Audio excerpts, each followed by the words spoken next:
हाँ देखो, ये जो आपका वर्कशीट नंबर 3 है, इसमें बताइए अगर किसी क्वेश्चन में डाउट हो, है ना। 1 to 10 में किसी में भी डाउट हो तो बताइए मुझे। क्वेश्चन नंबर 2, 3, 4, 5, 6, 7, 8, किसी में भी डाउट हो तो आप बता सकते हैं। आप क्वेश्चन नंबर बता दीजिए मुझे।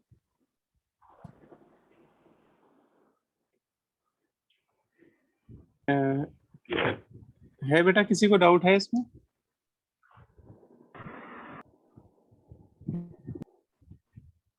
No doubt?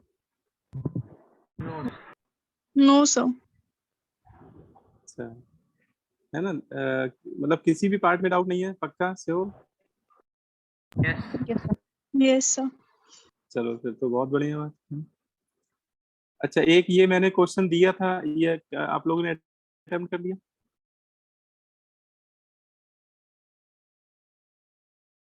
इसमें था ऑब्जर्व द फॉलोइंग कंपाउंड, आपको कुछ कंपाउंड दिए हुए थे और उसमें कह रहा है how many compound are alicyclic. तो आपको एलिसाइक्लिक कंपाउंड बताने हैं। तो ये एलिसाइक्लिक कंपाउंड कैसे पहचानते हैं हम लोग, कोई बताइए। compound which is not aromatic is तो very जो cyclic. एरोमेटिक नहीं होंगे वो एलिसाइक्लिक होंगे। हाँ, वेरी गुड। तो ऐसे कंपाउंड जो एरोमेटिक नहीं होते हैं उन्हें एलिसाइक्लिक कहते हैं। तो इस हिसाब से लेकिन एलिसाइक्लिक होने के लिए साइक्लिक होना कंपलसरी है ना, ये भी इंपॉर्टेंट बात है। मतलब एरोमेटिक ना हो बट साइक्लिक जरूर हो। जैसे देखो, पहला कंपाउंड आपका एरोमेटिक नहीं है लेकिन साइक्लिक भी नहीं है ना, पहला वाला, ये वाला। तो इसे हम लोग एलिसाइक्लिक नहीं कह सकते हैं। एलिसाइक्लिक साइक्लिक होना चाहिए but not aromatic in nature. अब जैसे दूसरा बेटा, ये ना एरोमेटिक है ना साइक्लिक है, तो इसको भी नहीं बोलेंगे, इसको बोलना पड़ेगा, क्योंकि ये साइक्लिक है बट एरोमेटिक नहीं है। इसको बोलना पड़ेगा, ये साइक्लिक है लेकिन एरोमेटिक नहीं है। ये भी आंसर हो जाएगा क्योंकि साइक्लिक है बट एरोमेटिक नहीं है ना, क्योंकि इसमें Yes, sir. रेजोनेंस नहीं हो पाएगा।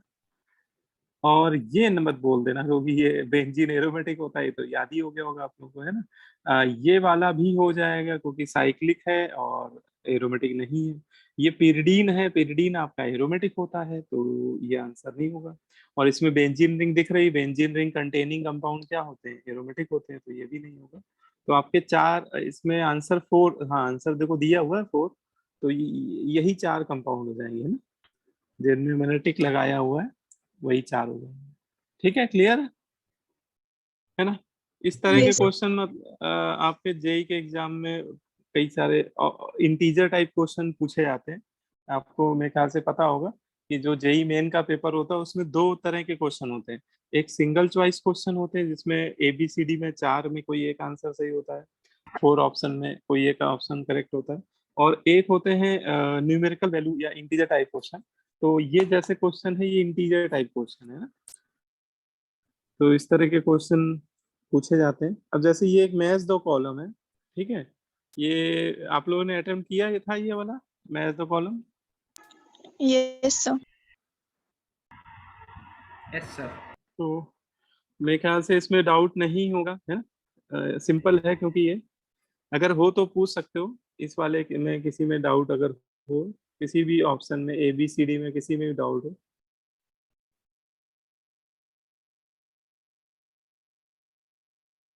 है ना।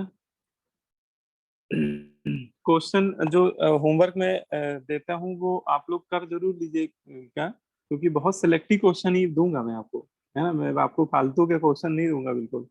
मतलब कुछ ऐसे क्वेश्चंस दूंगा जिससे आपको कुछ ना कोई कॉन्सेप्ट क्लियर हो रहा होगा। तो आप लोग, है ना, क्वेश्चन करिएगा जरूर। अब देखो इसमें आते हैं नेक्स्ट, आज जो हम नया टॉपिक स्टार्ट कर रहा हूँ इसमें, hybridisation in organic compound. Organic compound में हाइब्रिडाइजेशन कैसे हम लोग फाइंड आउट करते हैं, ठीक है। तो देखो, सबसे पहले तो हमें ये पता होना चाहिए व्हाट इज हाइब्रिडाइजेशन, ये हाइब्रिडाइजेशन होता क्या है, ठीक है। तो हाइब्रिडाइजेशन जो ये है, ये एक्चुअली हाइब्रिड वर्ड से लिया गया है। हाइब्रिडाइजेशन वर्ड जो है एक्चुअली ये हाइब्रिड वर्ड से लिया गया है। और हाइब्रिड वर्ड का मतलब होता है intermixing of orbital. Hybrid word का मीनिंग क्या होता है, इंटरमिक्सिंग ऑफ ऑर्बिटल, है ना। और जब ऑर्बिटल आपस में इंटरमिक्स हो जाते हैं तो जो न्यू ऑर्बिटल बनते हैं उन्हें ही हम लोग हाइब्रिड ऑर्बिटल्स बोलते हैं। वैसे ये बायोलॉजी का टर्म है, हाइब्रिड वर्ड एक्चुअली बायोलॉजी से लिया गया है। आपने शायद पढ़ा होगा, मेंडल्स के कुछ एक्सपेरिमेंट्स पढ़े होंगे। Yes, sir. तो उन्होंने क्या किया था कि, है ना, मटर के दो डिफरेंट डिफरेंट स्पेसीज लिए थे, बीज लिए थे। उससे उन्होंने मटर Yes, का एक sir. नई प्रजाति का एक पौधा बनाया था, है ना। तो हाइब्रिड वर्ड एक्चुअली बायोलॉजी का कोर वर्ड है, लेकिन यहाँ पे केमिस्ट्री में इसका क्या मतलब है। तो यहाँ पे केमिस्ट्री में हम लोग ऑर्बिटल्स की इंटरमिक्सिंग की बात करते हैं हाइब्रिडाइजेशन में, ठीक है। अच्छा, इसके लिए थोड़ा आपको बेसिक ऑर्बिटल के बारे में भी पता होना चाहिए। देखो अभी ये मैं डिफिनेशन बताऊंगा, लेकिन पहले मैं ये ऑर्बिटल के बारे में थोड़ा बता देता हूँ, क्योंकि अभी आप लोगों को हो सकता है ऑर्बिटल के बारे में ना पता हो। ऑर्बिटल्स एक्चुअली ये मॉडर्न एटॉमिक स्ट्रक्चर जब पढ़ेंगे तो वहां पे अभी इसके बाद चैप्टर एटॉमिक स्ट्रक्चर जब पढ़ेंगे तो वहां पे इसका इंट्रोडक्शन होगा। अभी बस इतना समझ लीजिए कि जो मॉडर्न एटॉमिक स्ट्रक्चर कहता है कि इलेक्ट्रॉन जो होता है वो ऑर्बिट में नहीं रिवॉल्व करता है। इलेक्ट्रॉन न्यूक्लियस के चारों तरफ वेव नेचर शो करता है। वेव मतलब उसका 3 डायमेंशनल वेव के फॉर्म में ऑसिलेट करता है इलेक्ट्रॉन। इस वजह से उसकी जल्दी जल्दी पोजीशन चेंज होती रहती है, और इस वजह से बोलते हैं कि इलेक्ट्रॉन के पाथ को ट्रेस कर पाना डिफिकल्ट होता है। मतलब इलेक्ट्रॉन के का पीछा कर पाना या ये बता पाना कि किस समय इलेक्ट्रॉन कहाँ पर है न्यूक्लियस के चारों तरफ, ये it is a difficult task. Possible नहीं है कि हम लोग बता पाए, या इलेक्ट्रॉन माइक्रोस्कोप भी नहीं बता पाता है। और आपको बड़ी इंटरेस्टिंग चीज बताता हूँ कि जैसे हाइड्रोजन एटम है, हाइड्रोजन एटम में एक इलेक्ट्रॉन होता है, ठीक है। और जब इसको इलेक्ट्रॉन माइक्रोस्कोप से देखा जाता है इस इलेक्ट्रॉन को, तो वो एक इलेक्ट्रॉन आपको नहीं दिखाई देता है। आपको जो पिक्चर दिखती है इलेक्ट्रॉन माइक्रोस्कोप का जो एक तरह से बोल सको कि उसका जो स्पेक्ट्रोस्कोपिक व्यू दिखता है, वो कुछ ऐसा दिखता है कि जैसे एक डॉट दिखाई देता है। डॉट तो एक्चुअली न्यूक्लियस हो जाएगा, और उसके चारों तरफ बहुत छोटे छोटे छोटे छोटे छोटे छोटे पॉइंट्स दिखाई देते हैं। जबकि इलेक्ट्रॉन माइक्रोस्कोप का रेजोल्यूशन पावर अब तक के जितने भी माइक्रोस्कोप हैं उनमें सबसे ज्यादा है। तो इस तरह से कोई पिक्चर दिखाई देती है, मतलब एक इलेक्ट्रॉन एक जगह पे दिखाई देना चाहिए, है ना, लेकिन कई सारे इनफाइनाइट डॉट्स दिखते हैं, पूरा क्लाउड दिखता है एक्चुअली, ठीक है। और वो क्लाउड स्फेरिकल रीजन में स्प्रेड होता है। इंटरेस्टिंग बात है, वो क्लाउड किस रीजन में स्प्रेड होता है, स्फेरिकल रीजन में स्प्रेड होता है। तो यहाँ से थोड़ा शुरुआत होती है ऑर्बिटल की। एक्चुअली इलेक्ट्रॉन का क्लाउड नेचर उस पर डोमिनेट करता है। इलेक्ट्रॉन एक पार्टिकल है, बट उसका मोमेंटम इतना ज्यादा है कि वो एक समय पर बहुत सारी पोजीशन ऑक्युपाई करता है। तो जब उसकी पिक्चर ली जाती है इलेक्ट्रॉन माइक्रोस्कोप से, तो उसकी जो स्नैपशॉट उसका लिया जाता है, सिंपल लैंग्वेज में समझो आप लोग, तो वो कुछ ऐसा दिखाई देता है ना। और इस वजह से ये ऑर्बिटल की बात हो रही है ना। और यहाँ पे बोलते हैं कि जब इलेक्ट्रॉन क्लाउड एक स्फेरिकल रीजन में स्प्रेड होता है, तो ऐसे ऑर्बिटल को एस ऑर्बिटल बोलते हैं। एस ऑर्बिटल का जो इलेक्ट्रॉन, ये जैसे आप, मैंने आपको डायग्राम बनाया हुआ है, एस ऑर्बिटल में इलेक्ट्रॉन क्लाउड जो होता है वो स्फेरिकल रीजन में क्या होता है, स्प्रेड होता है न्यूक्लियस के अबाउट, है ना। और ठीक है, और न्यूक्लियस को नोड बोल दिया जाता है। ऑर्बिटल की थ्योरी में न्यूक्लियस को भी नोड बोल देते हैं। एक्चुअली नोड वो पॉइंट होता है जहां पर इलेक्ट्रॉन के मिलने की प्रोबेबिलिटी जीरो होती है, और इलेक्ट्रॉन के मिलने की प्रोबेबिलिटी जीरो न्यूक्लियस पे ही होती है। तो एस ऑर्बिटल स्फेरिकल शेप का होता है। दूसरा ऑर्बिटल पी ऑर्बिटल होता है। कई सारे केसेस में देखा गया कि इलेक्ट्रॉन इस तरह के डम्बल रीजन में स्प्रेड होता है, तो डम्बल रीजन को पी ऑर्बिटल बोलते हैं। जब इलेक्ट्रॉन क्लाउड बेटा डबल डम्बल रीजन में देखने को मिलता है, तो ऐसे ऑर्बिटल को क्या बोलते हैं, डी ऑर्बिटल बोलते हैं। और एफ ऑर्बिटल तो काफी कॉम्प्लिकेटेड होता है। इसमें तो बोलते हैं कि इसको कॉपी में बना पाना भी डिफिकल्ट है, क्योंकि जैसे डी ऑर्बिटल में आप देखो 4 लूप दिख रही हैं, 1 2 3 4 लूप दिख रही हैं। ऐसे एफ ऑर्बिटल में 6 to 8 लूप दिखती है ना। इसमें 6 से 8 लूप होते हैं। तो अभी बस आप इतना समझ लीजिए, बाकी जब केमिकल बॉन्डिंग पढ़ेंगे तो हम लोग वहाँ और डिटेल में पढ़ेंगे। केमिकल बॉन्डिंग, एटॉमिक स्ट्रक्चर में भी हम लोग इनके टाइप वगैरह पढ़ेंगे। अभी इतना जान लीजिए कि मॉडर्न थ्योरी ये बोलती है कि इलेक्ट्रॉन ऑर्बिटल में रहते हैं और ये 4 ऑर्बिटल होते हैं मेनली, ठीक है, जो डिस्कवर्ड है। ये एक्चुअली है ना, 4 वो आपके एटॉमिक ऑर्बिटल है, मतलब एटम में इलेक्ट्रॉन क्लाउड इन ऑर्बिटल में ही किसी ऑर्बिटल में मिलेगा, ठीक है। अब मतलब इन ऑर्बिटल में ही डिस्ट्रीब्यूटेड होता है उसका इलेक्ट्रॉन क्लाउड। अब यहाँ पे हाइब्रिडाइजेशन का क्या मतलब है? हाइब्रिडाइजेशन मतलब है the intermixing of two or more slightly different energy orbital and formation of new equal energy orbital is called hybrid orbital. तो कभी अगर किसी मॉलिक्यूल में ऐसा होने लगे कि उसके जो वैलेंस शेल के ऑर्बिटल, उस एटम के जो वैलेंस शेल के ऑर्बिटल है, उनमें इंटरमिक्सिंग होने लगे, मतलब वो ऑर्बिटल अपनी एनर्जी को रिडिस्ट्रीब्यूट करने लगे और इंटरमिक्स होके नए ऑर्बिटल बनाना शुरू कर दे, तो वो जो नए ऑर्बिटल्स बनते हैं उन न्यू ऑर्बिटल्स को ही न्यू हाइब्रिड ऑर्बिटल, जो न्यू ऑर्बिटल बनते हैं उन्हें हाइब्रिड ऑर्बिटल्स बोलते हैं। और इस फिनोमिनन को क्या बोलते हैं? हाइब्रिडाइजेशन बोलते हैं, ठीक है। तो ये जब हम लोग कोवलेंट बॉन्ड, जब ये थ्योरी एक्चुअली कहाँ पे एप्लीकेबल होती है? एक्चुअली जब कोवलेंट बॉन्ड बनते हैं, जब दो एटम आपस में कोवलेंट बॉन्ड बनाते हैं, जैसे सिंगल बॉन्ड, डबल बॉन्ड, जैसे कार्बन हर तरह के बॉन्ड बना लेता है, सिंगल बॉन्ड भी बना लेता है, डबल बॉन्ड, ट्रिपल बॉन्ड, है ना। तो कार्बन जब डिफरेंट डिफरेंट तरह के कोवलेंट बॉन्ड बनाता है, तो उसके जो ऑर्बिटल हैं वो आपस में हाइब्रिडाइज होते हैं और वो हाइब्रिडाइज ऑर्बिटल बॉन्ड का फॉर्मेशन करते हैं, ठीक है। इसको और सिंपल शब्दों में मैं आपको समझाने का प्रयास करता हूँ कि देखो, ऑर्गेनिक केमिस्ट्री कार्बन की केमिस्ट्री है, ठीक है। और कार्बन का एटॉमिक नंबर सभी को पता है कितना होता है? 6 होता है, ठीक है। Six. तो है ना, तो अगर हम लोग इसका इलेक्ट्रॉनिक कॉन्फ़िगरेशन करें ऑर्बिटल, अच्छा अभी आप लोगों ने शायद KLMN में पढ़ा होगा, KLMN में जब करते हैं तो 6 का हो जाएगा 2,4, लेकिन ये अब पुराने जमाने हो गए, मतलब ये बोर मॉडल के अकॉर्डिंग होता है और ये अब इतना सही नहीं है। जो करेक्ट एक्सप्लेनेशन है वो ऑर्बिटल के इलेक्ट्रॉनिक कॉन्फ़िगरेशन से मिलता है।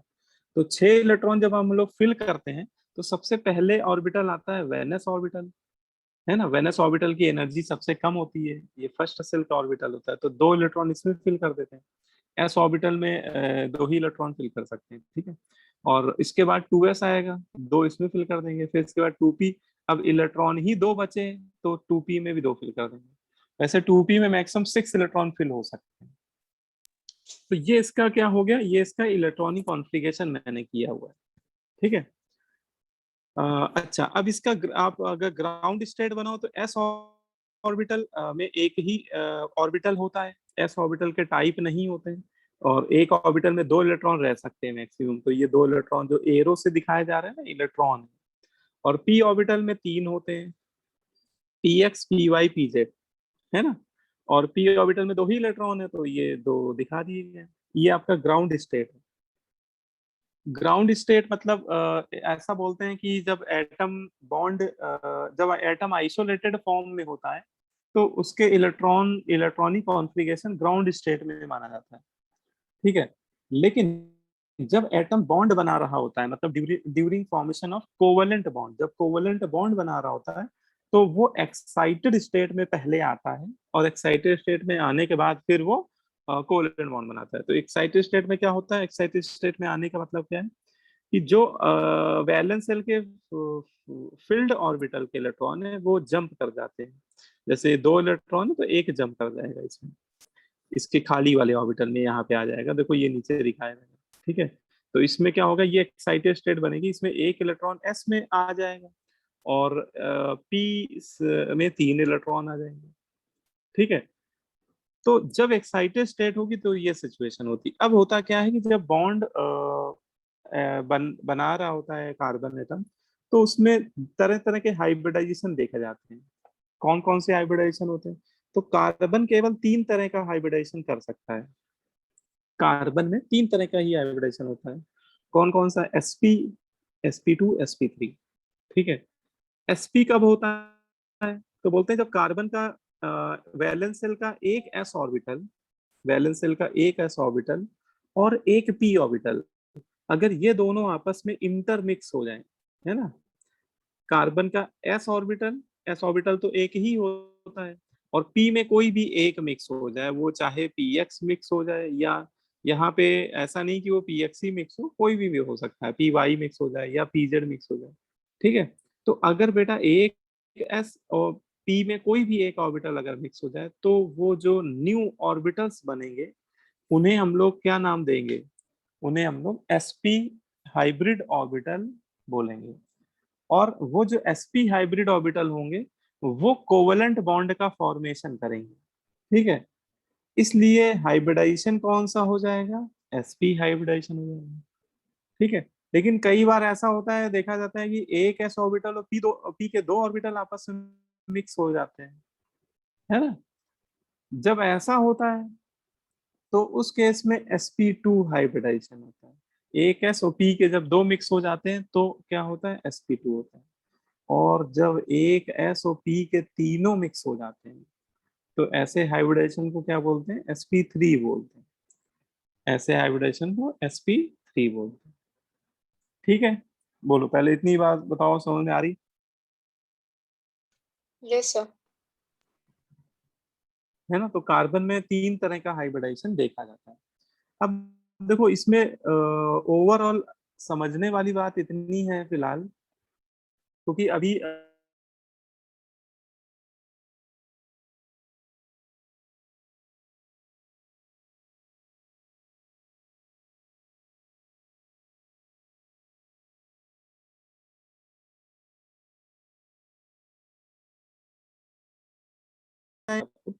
आपसे पूछा जाएगा हाइब्रिडाइजेशन किस टाइप का हो रहा है, आपसे हाइब्रिडेशन कैलकुलेट करने को बोला जाएगा। आपको कोई स्ट्रक्चर दे दिया जाएगा और उस स्ट्रक्चर में किसी कार्बन एटम पे हाइब्रिडेशन निकालने को बोला जाएगा।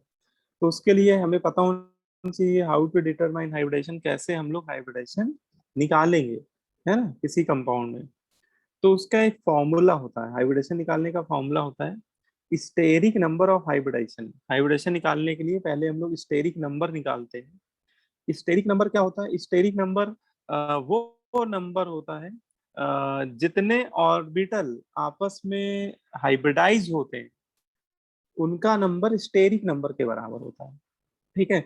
Number of orbital which taking participate in hybridisation equals to their steric number, ठीक है। और ये स्टेरिक नंबर कैसे निकालते हैं, हम लोग देख लेंगे जो भी स्ट्रक्चर दिया हुआ है उसमें देखेंगे कि जिस भी कार्बन पे हाइब्रिडेशन निकालना है उसके सिग्मा बॉन्ड देख लेंगे कि उसके सिग्मा बॉन्ड कितने बन रहे हैं। सिग्मा बॉन्ड तो काउंट करना सभी को आता ही है, ठीक है। और फिर देख लेंगे उसके पास कहीं लोन पेयर तो नहीं है, अगर लोन पेयर होगा तो ऐड कर देंगे। वैसे देखो कार्बन पे लोन पेयर आपको देखने को नहीं मिलेगा इन जनरल, ठीक है। अगर कार्बन पे निकालोगे तो लोन पेयर जनरली जीरो ही होगा। अदरवाइज किसी दूसरे एटम पे निकालोगे तो लोन पेयर होने की पॉसिबिलिटी रहती है किसी हेट्रो एटम पे, जैसे नाइट्रोजन पे एक लोन पेयर होता है, जब नाइट्रोजन तीन बॉन्ड बनाता है ना तो उस पे एक लोन पेयर होता है। ऑक्सीजन जब दो बॉन्ड बनाता है उस पे दो लोन पेयर होते हैं। लेकिन कार्बन के पास चार इलेक्ट्रॉन होते हैं, चारों ही शेयर कर लेता है, तो उसके बाद लोन पेयर नहीं होते, ठीक है। तो वैसे ये जनरल फॉर्मूला है। और इस फॉर्मूले से स्टेरिक नंबर आप जब निकाला, सपोज आपका 2 आ गया स्टेरिक नंबर, तो 2 का मतलब समझ रहे हो, उसका मतलब हुआ कि दो ऑर्बिटल केवल हाइब्रिडाइज हो रहे हैं, और दो में एक एस तो बेटा कंपलसरी, बिना एस के तो कोई हाइब्रिडाइजेशन होता ही नहीं, एस ऑर्बिटल तो हमेशा हाइब्रिडाइज करते हैं, तो एस पी हो जाएगा, एक एस और एक पी मिलके क्या हो जाएगा, हाइब्रिडेशन एस पी।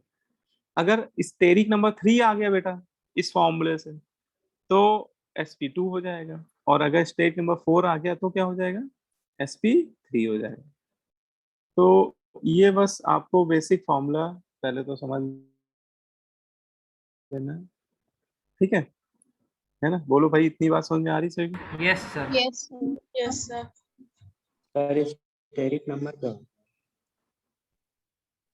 हाँ क्या करो बेटा, स्टेरिक नंबर,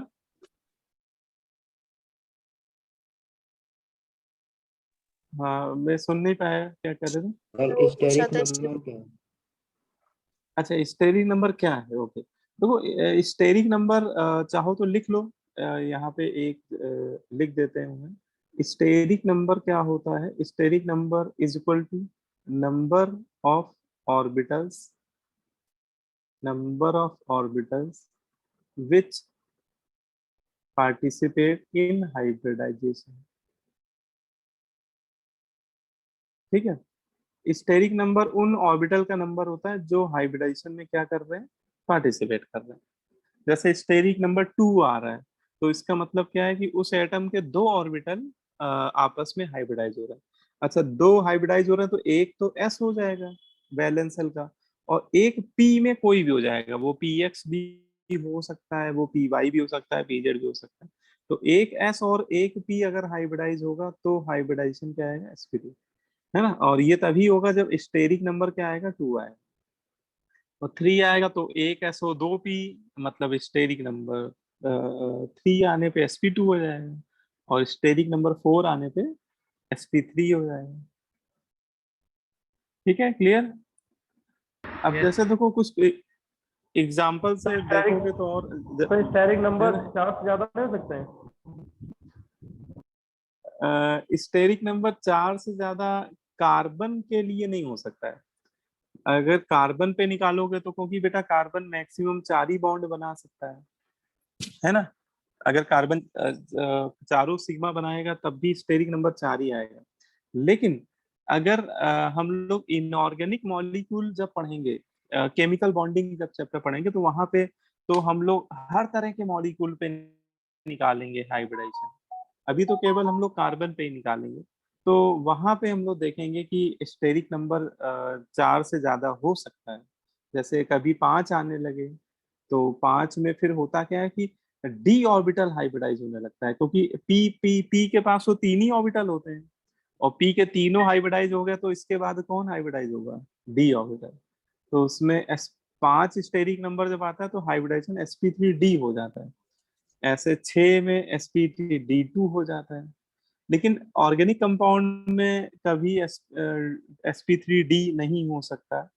ठीक है, क्योंकि कार्बन मैक्सिमम 4 ही बॉन्ड बनाएगा। So, ठीक है। so, हाँ हाँ, बोलो बेटा। sir, can you please re-explain the hybridization? Actually, I was not in the class. अच्छा अच्छा, अब तो अभी बस मैं बता ही रहा हूँ, अभी कोई मैंने बहुत वैसी चीज नहीं बताई है ना। Meaning of देखो, hybridization. अच्छा तुम ऐसा करना, वीडियो देख लेना, वो पुरानी कहानी बताऊंगा फिर से 10 मिनट लग जाएंगे। Okay, sir. लेट लेट क्यों ज्वाइन कर रहे हो? सर नेटवर्क कनेक्शन था सर, थोड़ा सा दिक्कत। चलो अच्छा, कोई बात नहीं, इसीलिए मैं रिकॉर्डिंग कर रहा हूँ। रिकॉर्डिंग मैं इसीलिए करता हूँ कि देखो ऑनलाइन में नेटवर्क की समस्या रहती ही है ना। कि पता चला किसी भी एक बच्चे का नेटवर्क कुछ गड़बड़ है तो उसको दिक्कत होती है, तो इसीलिए मैं रिकॉर्डिंग करता हूँ कि कम से कम अगर कहीं भी किसी का कुछ भी छूट जाए तो आपके पास एक बैकअप के लिए है कि आप उसको देख सकते हैं। ठीक है, तो मैं अभी पिछले बता दूंगा, लेकिन अब मैं जैसे यहाँ से बताऊंगा तो जल्दी आपको समझ में आएगा। हाँ, क्या करूँ? पिछले क्लास की रिकॉर्डिंग है। हाँ हाँ, पिछले क्लास की नहीं भेजी है मैं। आज मैं बैठूंगा अभी शाम को 6 बजे के बाद, तो मैं भेज दूंगा सारी रिकॉर्डिंग। ठीक है। ठीक है। हाँ, आज मैं जो पिछले क्लास की और आज वाली दोनों भेज दूंगा। अब जैसे देखो एल्केन है, एल्केन एल्केन कोई भी एल्केन आप देखो, तो एल्केन में क्या होता है कि कार्बन के सारे बॉन्ड सिंगल होते हैं। ये तो बहुत बेसिक बात बता रहा हूँ मैं, सबको पता ही होगा कि एल्केन सैचुरेटेड हाइड्रोकार्बन होता है, उसके सारे बॉन्ड सिंगल होते हैं। तो अगर कोई पूछे कि एल्केन पे जो कार्बन है, कार्बन पे हाइब्रिडाइजेशन क्या है, तो हम लोग कैसे निकालेंगे? देखो एल्केन 4 सिग्मा बॉन्ड बना रहा है, ये तो सभी को समझ में आ रहा होगा कि सिंगल बॉन्ड सिग्मा बॉन्ड होते हैं, यस सर। है ना। यस और ये सर। है ना, हाँ। तो ये बस आपको हाइब्रिडेशन निकालने के लिए बस ये वाला फॉर्मूला अगर इतना भी याद है तो आप हाइब्रिडेशन बहुत आसानी से बता दोगे कि कार्बन के जब सारे बॉन्ड सिंगल हैं तो वो 4 सिग्मा बॉन्ड बना रहा है। अच्छा, लोन पेयर कार्बन पे होगा ही नहीं, क्योंकि भैया कार्बन के पास 4 ही इलेक्ट्रॉन थे, है ना, और उसने चारों शेयर कर लिए, बचे उसके पास एक भी नहीं। लोन पेयर तो वो होते हैं ना जो शेयरिंग के बाद बच जाते हैं। तो इसका मतलब उसके बाद एक भी नहीं बचे, तो स्टेरिक नंबर कितना आ गया? स्टेरिक नंबर 4 + 0 4 आ गया, और 4 का मतलब हाइब्रिडाइजेशन कितना आ गया? sp3 आ गया, sp3। है ना। तो यहाँ पे हम लोग इन जनरल ऐसा बोल सकते हैं कि अगर कभी भी एल्केन, एल्केन देखो, एल्केन एक जनरल फंक्शनल ग्रुप होता है, सैचुरेटेड हाइड्रोकार्बन होते हैं। लेकिन आपको मैं सिंपल में बताता हूँ कि कार्बन जब भी चारों सिंगल बॉन्ड बना रहा होगा, ऐसा कार्बन जो चारों सिंगल बॉन्ड बना रहा होगा, उस पे आप आंख बंद करके बोल देना कि हाइब्रिडाइजेशन sp3 है, ठीक है, क्योंकि वो कोई ना कोई एल्केन ही होगा, है ना। और अगर चारों सिग्मा सारे चार ही बॉन्ड बना रहा हो, चारों सिग्मा बना रहा है, तो स्टेरिक नंबर 4 आएगा, और 4 का मतलब sp3, ठीक है। लेकिन अगर मान लो कोई एल्कीन आपको दे दी जाए, तो एल्कीन में जो सर वो कार्बन केवल होता है, कार्बन के लिए है? सर जो ऊपर वाला आपने बताया वो केवल कार्बन के लिए है? हाँ देखो एक चीज ये यहाँ पे और चाहो तो ऐड कर लेना, ये जो हाइब्रिडाइजेशन हम लोग पढ़ रहे हैं, तो ये हाइब्रिडाइजेशन किसी भी मॉलिक्यूल में जो उसका सेंट्रल एटम होता है ना, मॉलिक्यूल का जो सेंट्रल एटम होता है, केवल वही हाइब्रिडाइजेशन में क्या करता है? पार्टिसिपेट करता है। ये चाहो तो एक नोट करके लिख देना, central atom, only central atom participate in hybridisation, ठीक है। अच्छा, हाइड्रोजन आपके मन में आ रहा होगा, सर हाइड्रोजन पे क्या हाइब्रिडाइजेशन, हाइड्रोजन पे क्या कोई हाइब्रिडेशन नहीं होगा? हाँ, क्या कह रहा हूँ? तो सेंट्रल आइटम क्या होता है? एटम। सेंट्रल एटम, देखो सेंट्रल एटम का नाम नाम से ही समझ सकते हो, नाम से ही समझ लो उसको। सेंट्रल एटम मतलब जो बिल्कुल बीचों बीच में बैठा हो, ठीक है। जैसे इस मॉलिक्यूल में बीचों बीच में कौन बैठा है? Carbon, carbon. ठीक है ना। अच्छा, ये तो मैंने आपको स्ट्रक्चर के पॉइंट ऑफ व्यू से बताया, लेकिन अगर इसको डिफिनेशन के पॉइंट व्यू समझो, तो सेंट्रल एटम वो एटम होता है जिसकी एटॉमिसिटी मिनिमम होती है। किसी भी मॉलिक्यूल में ऐसा एटम जिसकी एटॉमिसिटी क्या हो? मिनिमम हो, उसे हम लोग सेंट्रल एटम बोलते हैं, है ना। जैसे मान लो अमोनिया मैंने लिखा, तो अमोनिया में सेंट्रल एटम कौन होगा? नाइट्रोजन होगा कि हाइड्रोजन होगा? नाइट्रोजन। नाइट्रोजन। नाइट्रोजन होगा ना। जैसे मैंने SF6 लिखा, तो SF6 में सल्फर की एटॉमिसिटी 1 है ना, फ्लोरीन की 6 है, तो जिसकी कम एटॉमिसिटी है वही आपका सेंटर। अच्छा, आपको ऐसा भी मिल सकते हैं एग्जांपल, जैसे नाइट्रिक एसिड। अब इसमें कहोगे सर कि इसमें नाइट्रोजन की भी 1 एटॉमिसिटी, हाइड्रोजन की भी 1 है, दोनों की बराबर हो गई। अब इसमें कौन सेंट्रल एटम है? तो इसमें दूसरा पॉइंट ये बोला जाता है कि hydrogen never behave as a central atom. Hydrogen कभी भी सेंट्रल एटम की तरह बिहेव नहीं करेगा। क्यों? क्योंकि देखो सेंटर एटम जो होता है सेंट्रल में बैठता है, बीचों बीच में बैठता है, और बीच में बैठेगा वो चारों तरफ से बॉन्ड बनाने की टेंडेंसी होनी चाहिए, मतलब वो मल्टी वैलेंट होना चाहिए। मल्टी वैलेंट मतलब कि सर है ना, NaCl का अब फिर? जिसकी एक से ज्यादा वैलेंसी हो, ठीक है। हाँ, एक सेकेंड आ रहा है उसमें भी यार। तो जो एटम की वैलेंसी एक से ज्यादा होगी वही सेंट्रल एटम हो सकता है, ठीक है। अच्छा, और ये जो हम लोग हाइब्रिडाइजेशन पढ़ रहे हैं, ये कोवलेंटली बॉन्डेड मॉलिक्यूल के लिए डिफाइन होता है बेटा। हाइब्रिडाइजेशन आयनिक कंपाउंड के लिए नहीं डिफाइन होता है। जैसे आपने मुझसे पूछा NaCl, तो NaCl एक आयनिक कंपाउंड है। आयनिक कंपाउंड में बेटा कोवलेंट बॉन्ड ही नहीं बनते, तो जब कोवलेंट बॉन्ड ही नहीं बनते तो उनका हाइब्रिडाइजेशन ही डिफाइन नहीं होगा, ठीक है। Okay sir. है ना। तो इसमें जो भी हम लोग एग्जाम हाइब्रिडाइजेशन में जो भी डिस्कशन करेंगे, वैसे कार्बन जो होता है, कार्बन कोवलेंट बॉन्ड ही बनाता है, इसलिए कार्बन पे हाइब्रिडाइजेशन हम लोग निकालते हैं, ठीक है। अब जैसे एल्कीन है, एल्कीन एल्कीन में जैसे ये वाला कार्बन देखो, है ना, तो ये कार्बन अगर डबली बॉन्डेड कार्बन है, तो इस पे कोई पूछे बताओ क्या हाइब्रिडाइजेशन है, तो आप कहोगे, टू। बताओ क्या कहोगे? sp2। sp। S sp2। sp2 बहुत बढ़िया, है ना, बिल्कुल सही आंसर है। तो sp2 हो जाएगा, है ना। कैसे sp2 हो गया? तो ये कार्बन दो टोटल अगर देखो कितने सिग्मा बॉन्ड बना रहा है, तो ये बेटा हाइड्रोजन वाले तो सिग्मा ही होते हैं, लेकिन डबल बॉन्ड में एक सिग्मा एक पाई होता है। तो ये कार्बन जिसपे मैं हाइब्रिडेशन निकाल रहा हूँ वो 3 सिग्मा बॉन्ड बना रहे हैं, मतलब इस पे हाइब्रिडेशन क्या आ गया, sp2 आ गया, है ना। ऐसे निकाल, अच्छा इस पे भी निकालोगे तो भी sp2 आएगा। अगर एक से ज्यादा कार्बन है तो हर एक कार्बन पे अलग अलग हाइब्रिडेशन आप बता सकते हो, मतलब हर एक कार्बन पे इंडिविजुअल आप हाइब्रिडेशन निकाल सकते हो। तो इसमें दोनों कार्बन पे sp2 है ना, सेंट्रल एटम पे ही होता है हाइब्रिडेशन। अब जैसे देखो एल्काइन, एल्काइन में जब कार्बन ट्रिपल बॉन्ड से कनेक्ट हो जाता है तो क्या हाइब्रिडेशन होना चाहिए, SP। sp sp sp होना चाहिए, बिल्कुल सही। सर केवल बस सिंगल मतलब सिंगल कार्बन एटम का निकालेंगे सर हाइब्रिडाइजेशन। हाँ मतलब उस मॉलिक्यूल में जितने भी कार्बन होंगे सभी पे हम लोग हाइब्रिडेशन निकाल सकते हैं, है ना। ओके और सर। जो दो बॉन्ड बचे हैं वो दोनों पाई पाई हो जाएंगे।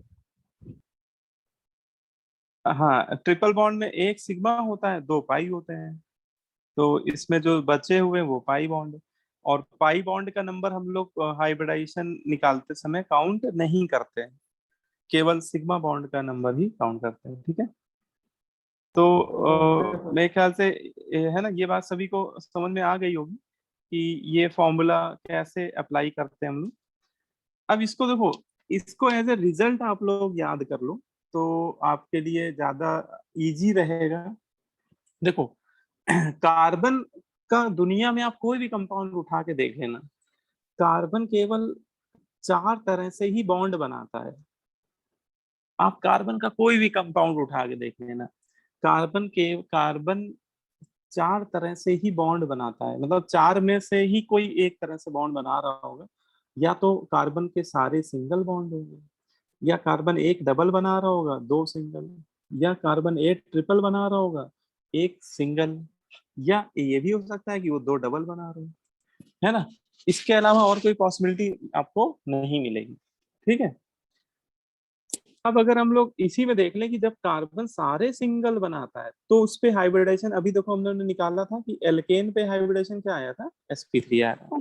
तो अगर किसी ऐसे कार्बन पे हाइब्रिडेशन पूछा जा रहा है जिसके चारों बॉन्ड सिंगल है, तो आप सीधे बोल देना कि उस पे हाइब्रिडेशन क्या आएगा, sp3 आएगा, ठीक है ना। वो चाहो तो फॉर्मूले से निकालोगे तो भी वही आएगा, लेकिन ये जो रिजल्ट है ये आगे से हम लोग क्या करेंगे, डायरेक्ट यूज करेंगे, क्योंकि इतना समय होगा नहीं पेपर में आपके पास कि आप हर बार फॉर्मूला लगाओ, ठीक है। अब जैसे ये वाला केस है, इसमें कार्बन एक डबल बॉन्ड बना रहा है, तो जब भी कभी ऐसा केस देखो कि कार्बन, जिस कार्बन पे आप हाइब्रिडेशन निकाल लो वो अगर डबल बॉन्ड से कनेक्टेड है ना, किसी एक डबल बॉन्ड से, तो उस पे हाइब्रिडेशन sp2 हो जाएगा, है ना, एक डबल बॉन्ड से कनेक्ट होने से। अच्छा अगर ऐसे कार्बन पे निकाल रहे हो जो एक ट्रिपल बॉन्ड से कनेक्ट है तो sp बोल देना। और जो ये वाला केस होता है, अगर कार्बन लेफ्ट और राइट दोनों तरफ डबल बॉन्ड से कनेक्टेड हो तो भी हाइब्रिडेशन कितना आता है उसपे, SP। sp आता है ना, क्योंकि वो 2 सिग्मा बॉन्ड बनाएगा। 2 सिग्मा मतलब लोन पेयर होता नहीं कार्बन पे, तो 2 + 0 2, मतलब 2 स्टेरिक नंबर का मतलब sp हाइब्रिडेशन है। तो आप डायरेक्ट अगर इतना भी याद कर लोगे अभी फिलहाल के लिए तो भी आप आंसर बहुत आसानी से दे दोगे, ठीक है। क्योंकि अभी ऑर्गेनिक में केवल आपको कार्बन पे ही पूछेगा हाइब्रिडेशन। जैसे मैंने कुछ एग्जांपल दिए हुए, इनको देख लीजिए। इनमें देखिए क्या कह रहा है क्वेश्चन, क्या कह रहा है, determine hybridisation on each carbon atom in following compound. आपको कुछ कंपाउंड दिए और कह रहा है कि उनके ईच कार्बन एटम पे हाइब्रिडेशन आपको बताना है। अब जैसे सबसे पहले ये एग्जांपल नंबर 1 हम लोग करेंगे, है ना। सर अगर इसमें मैं टोटल पूछ लिया जाए तो सर टोटल। नहीं, हाइब्रिडाइजेशन कोई ऐसी चीज नहीं कि टोटल पूछी जाए, हर एक कार्बन इंडिविजुअली हाइब्रिडाइज होता है ना, हर एक कार्बन का हाइब्रिडाइजेशन इंडिविजुअल होता है, नहीं तो ऐसे कभी नहीं पूछा जाएगा, या ये नहीं पूछा जाएगा कि इस पूरे मॉलिक्यूल पे क्या हाइब्रिडाइजेशन है। ये क्वेश्चन सेंस लेस हो जाएगा, मीनिंगलेस हो जाएगा। इसमें ये पूछा जा सकता है कि जैसे वो नंबरिंग करके दे दे आपको ऐसे, और किसी एक कार्बन पे पूछ दे कि बताओ इसके सेकंड कार्बन पे क्या हाइब्रिडेशन है, बताओ इसके फोर्थ कार्बन पे क्या हाइब्रिडेशन है ना, तो वो क्वेश्चन मीनिंगफुल हुए। ठीक है, तो देखो हम लोग इसलिए हम लोग इंडिविजुअल सबके निकालेंगे। जैसे मैंने नंबरिंग कर दी, नंबरिंग से आपको समझने में थोड़ी आसानी रहेगी। जैसे जैसे नंबर 1 वाला कार्बन है, जैसे मुझे नंबर 1 वाले कार्बन पे निकालना है, तो मैं देखूंगा कि यार ये एक ट्रिपल बॉन्ड बना रहा है और एक हाइड्रोजन तो भैया सिंगल बॉन्ड बना रहा है, तो ये वाला केस कौन सा हो गया, यही वाला तो है केस कि कार है ना, एक ट्रिपल बना रहा है एक सिंगल बना रहा है। तो इसका मतलब इस पे सीधे हाइब्रिडेशन में क्या बोल दूंगा, नंबर 1 वाले कार्बन पे sp एसपी एसपी हाइब्रिडेशन बोल दूंगा। अच्छा बताओ नंबर 2 पे क्या मुझे बोलना चाहिए हाइब्रिडेशन, एसपी sp एसपी। है ना, ये भी सिमिलर केस है क्योंकि वो भी ये सेकंड नंबर वाला कार्बन देखो ये एक तरफ बना रहे ट्रिपल बॉन्ड एक तरफ सिंगल बॉन्ड, तो इसका भी एसपी आएगा। लेकिन अगर ये थर्ड नंबर वाले कार्बन पे पूछा जाए मुझसे sp3 sp2 sp3 sp3 है ना, ठीक बहुत बढ़िया। तो ये वाला जो थर्ड नंबर वाला कार्बन है ना, देखो इसके सारे बॉन्ड सिंगल है, दो तो आपको दिख ही रहे हैं लेफ्ट और राइट, और हाइड्रोजन तो सिंगल बॉन्ड से ही अटैच्ड हो सकता है, उसके पास एक इलेक्ट्रॉन ही एक होता है ना, hydrogen only makes single bond, तो इसके तो चारों ही बॉन्ड सिंगल हो गए। इसका मतलब ये वाला केस हो गया, ये वाला केस हो गया। first ठीक है, तो फर्स्ट वाला हो गया तो sp3 आ गया। अब जैसे ये वाला कार्बन देखो डबली बॉन्डेड एसपी है, स्क्वायर sp हाँ इसको sp2 पढ़ते हैं, है ना, और फिफ्थ वाले को भी sp2 ही बोलेंगे, और सिक्स वाले में एसपी3 sp3 हो जाएगा, है ना, क्योंकि इसके सारे बॉन्ड सिंगल है। ठीक है, तो ये ऐसे आपको आंसर देना होता है। अगर सभी कार्बन पे पूछे तो ऐसे लिखते चले जाओ, देखते चले जाओ उसके बॉन्ड का नेचर कैसा है, और उस हिसाब से उसका हाइब्रिडेशन बता दिया जाएगा। अब देखो जैसे सेकंड वाला है, सेकंड वाला मैं जिससे पूछूंगा वही बताना, ठीक है ना, उससे मुझे भी समझ में आएगा कि आप लोग कितना समझ पा रहे हो। चलो पहले बताएगा वंश बताएगा, वंश सिंह, ये जो नंबर 1 वाला कार्बन है बताओ इस पे क्या हाइब्रिडेशन है, वंश बेटा।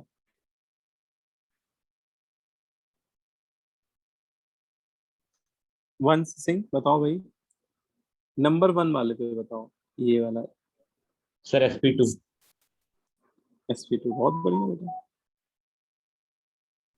sp2 है ना, शाबाश। अच्छा ये अब बताओ सृजन बताएगा, सृजन बताओ सेकंड वाले पे, sp2 ये भी sp2 है, वेरी गुड। और अब हर्षिता बताओ बेटा, हर्षिता नंबर 3 वाले पे बताओ,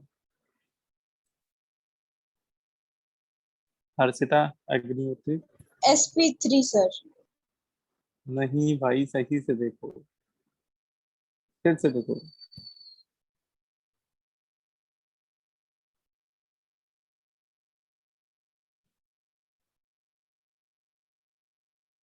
आप चाहो तो फॉर्मूला भी लगा सकते हो, फॉर्मूला से भी कर सकते हो।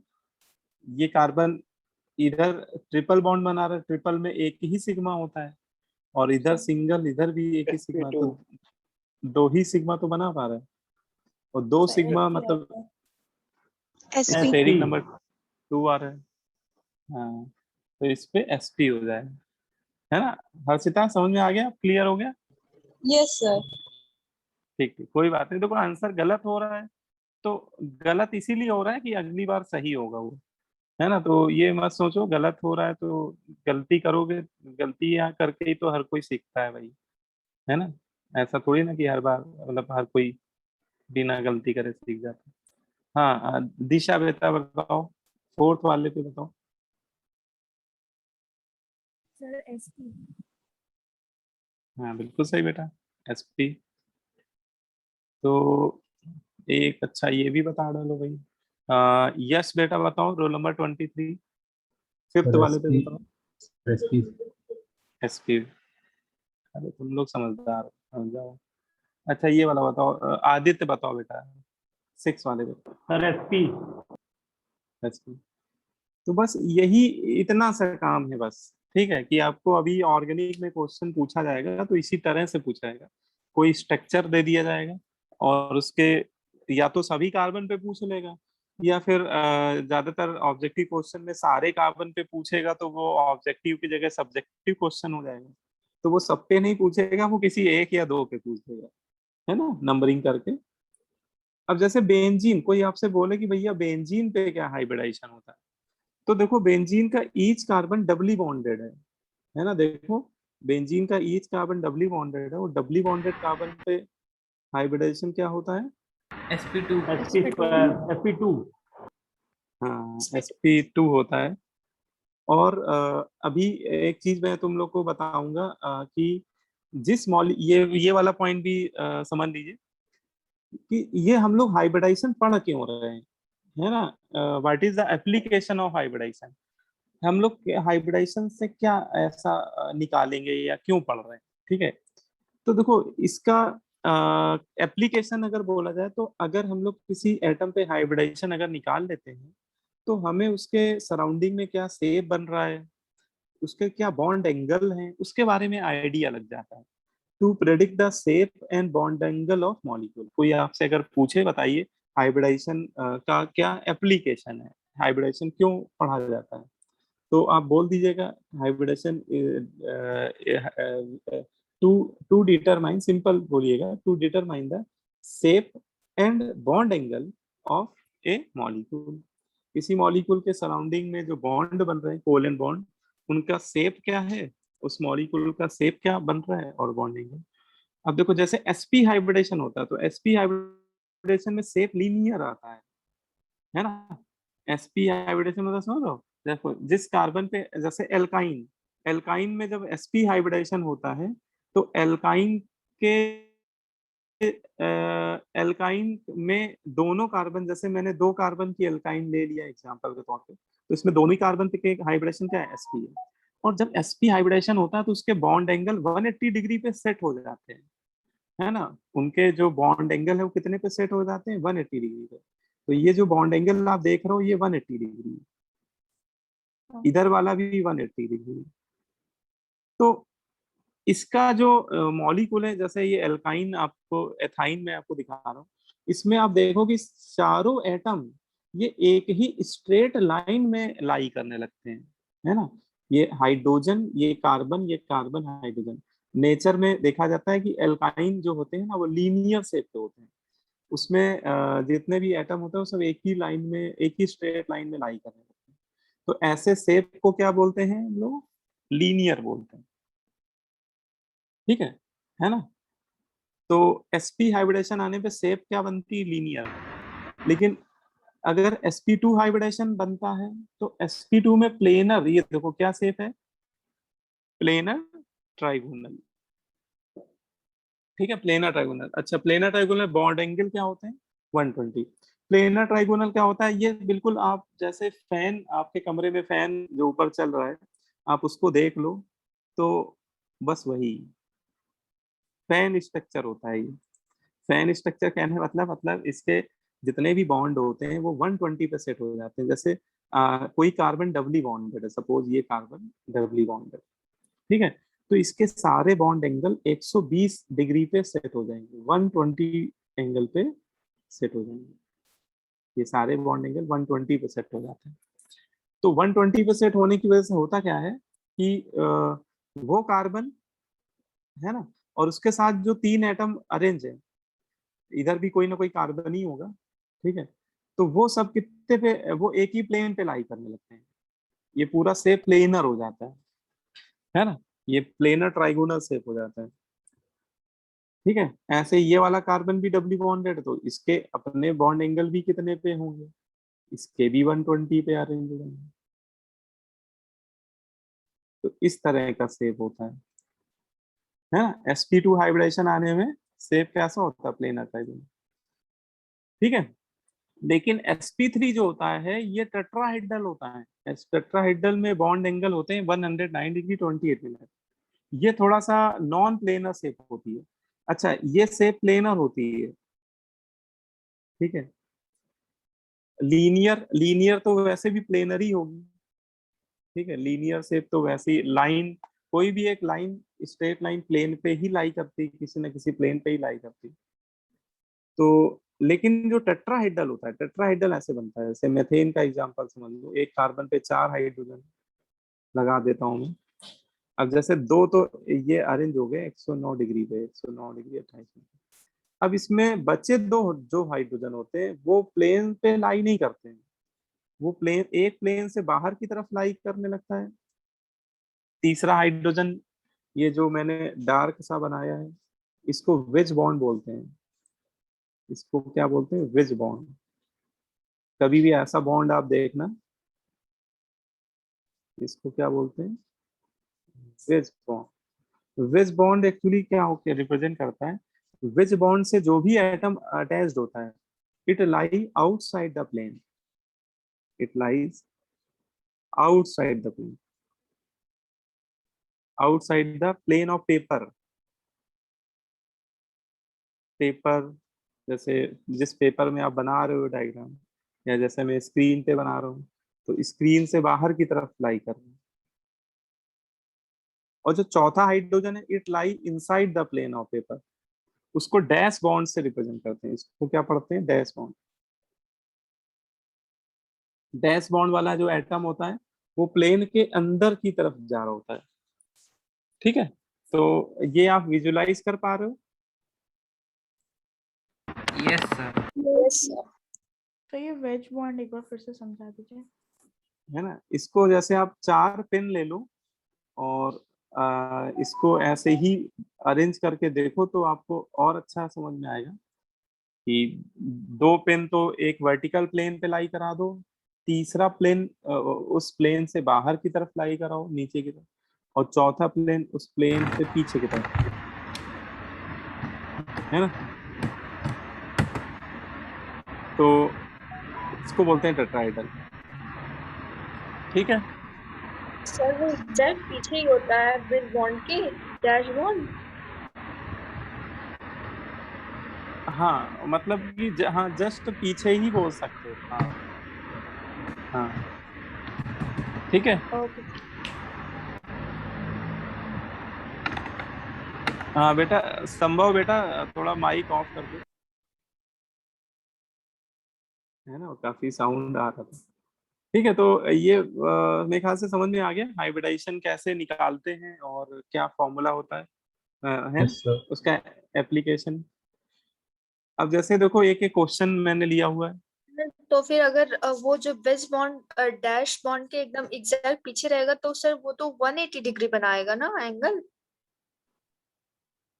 नहीं देखो, जस्ट पीछे नहीं होता है, उसको मतलब जस्ट पीछे बोलना सही नहीं। हाँ लेकिन वो प्लेन के अबाउट मिरर इमेज टाइप का होता है ना। जैसे वर्टिकल प्लेन आप जो दो एटम एक ही प्लेन पे लाई कर रहे हैं, उससे पास होने वाला एक प्लेन आप विजुलाइज करो, तो उस प्लेन के मिरर इमेज आएंगे, जो वेज वाला है और जो डैश वाला है, वो दोनों, है ना। ये बात समझ में आ रही नहीं आ रही? ये वाला यस बात ठीक है। अभी देखो मेरे पास एक मॉडल है, अभी मैं तुम लोग को मॉडल से बताने का कोशिश करता हूँ, 2 मिनट बस। मैं उससे भी बस समझा देता हूँ तुम लोग को, ठीक है।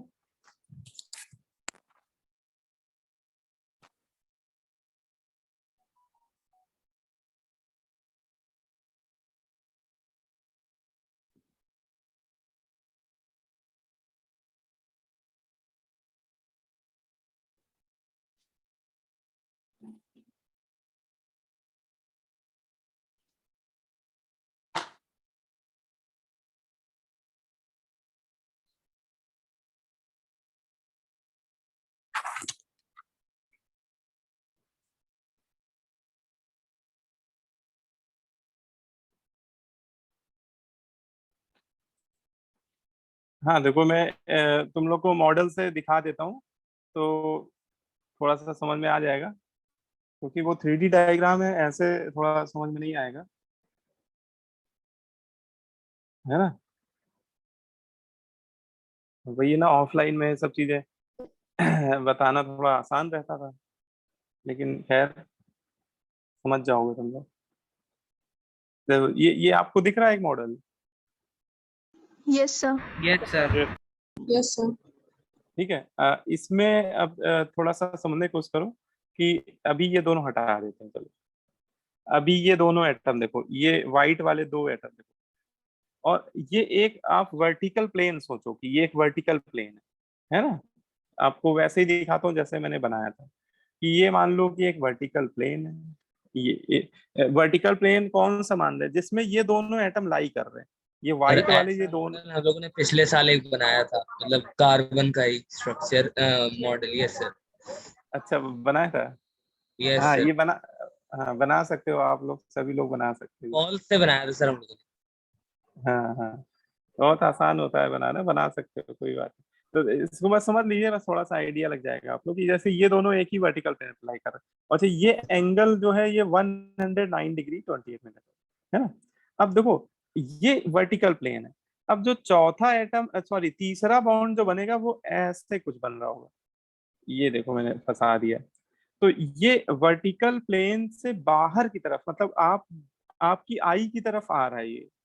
अच्छा, इसमें देखो बेटा, ये वाला एंगल भी 109.28 है, ये वाला भी, और ये वाला एंगल भी 109.28 है, और ये वाला एंगल भी 128 है। ठीक है।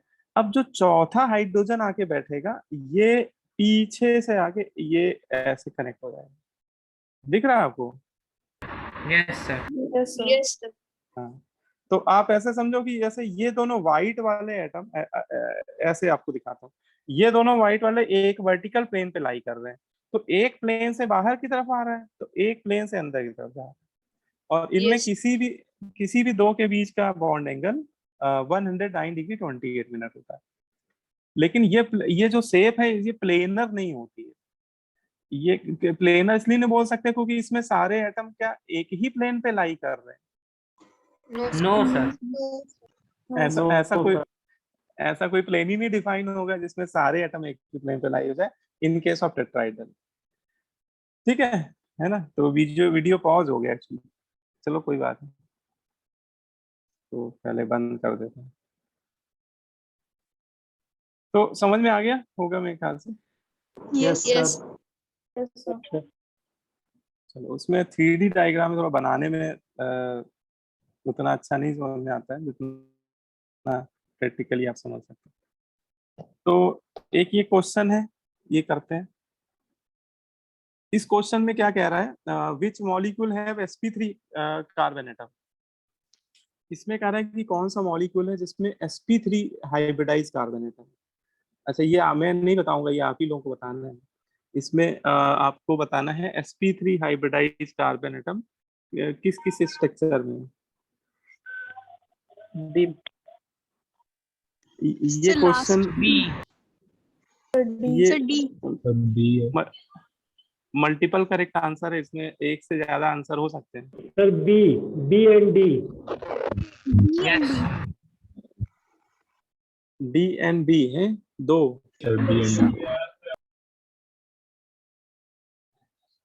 इसके अलावा और कोई नहीं है? Sir, C वाला. सी में किस एटम पे sp3 हाइब्रिडाइजेशन? Sir, A वाला. हाँ, A वाला ए नहीं। वाला No, sir. नहीं, ए वाला है आंसर। देखो, ए वाले में आपको देखो, ए में जो ये बेंजीन रिंग वाले कार्बन है, ये तो सभी sp2 हाइब्रिडाइज है। लेकिन इसके बारे में क्या विचार है आपका? यहाँ भी तो कार्बन है, Yes, sir. Yes, sir. Hydrogen के 3 कार्बन होंगे। है ना। उसको आप बैलेंस कर लो, वहां पे कार्बन और 3 हाइड्रोजन भी छुपे बैठे हैं, वो दिख नहीं रहे। तो भैया ये वाला कार्बन जो है, जो साइड चेन में है ना, वो वाला sp3 है ना। बाकी बेटा ये बेंजीन वाले तो सब sp2 है ना। ये वाले तो 6 के 6 sp2 है, इनकी बात नहीं हो रही है। उसने कह रहा है sp3, तो इसमें एक पकड़ में आ गया, और एक भी कार्बन sp3 है, तो हमारा आंसर हो जाएगा, है ना। अब अच्छा, बी वाले में देखो, थोड़ा मैं बड़ा करके इसलिए दिखा रहा हूँ जिससे आपको क्लियर समझ में आए कि ये वाला कार्बन देखो, ये वाला sp3 है।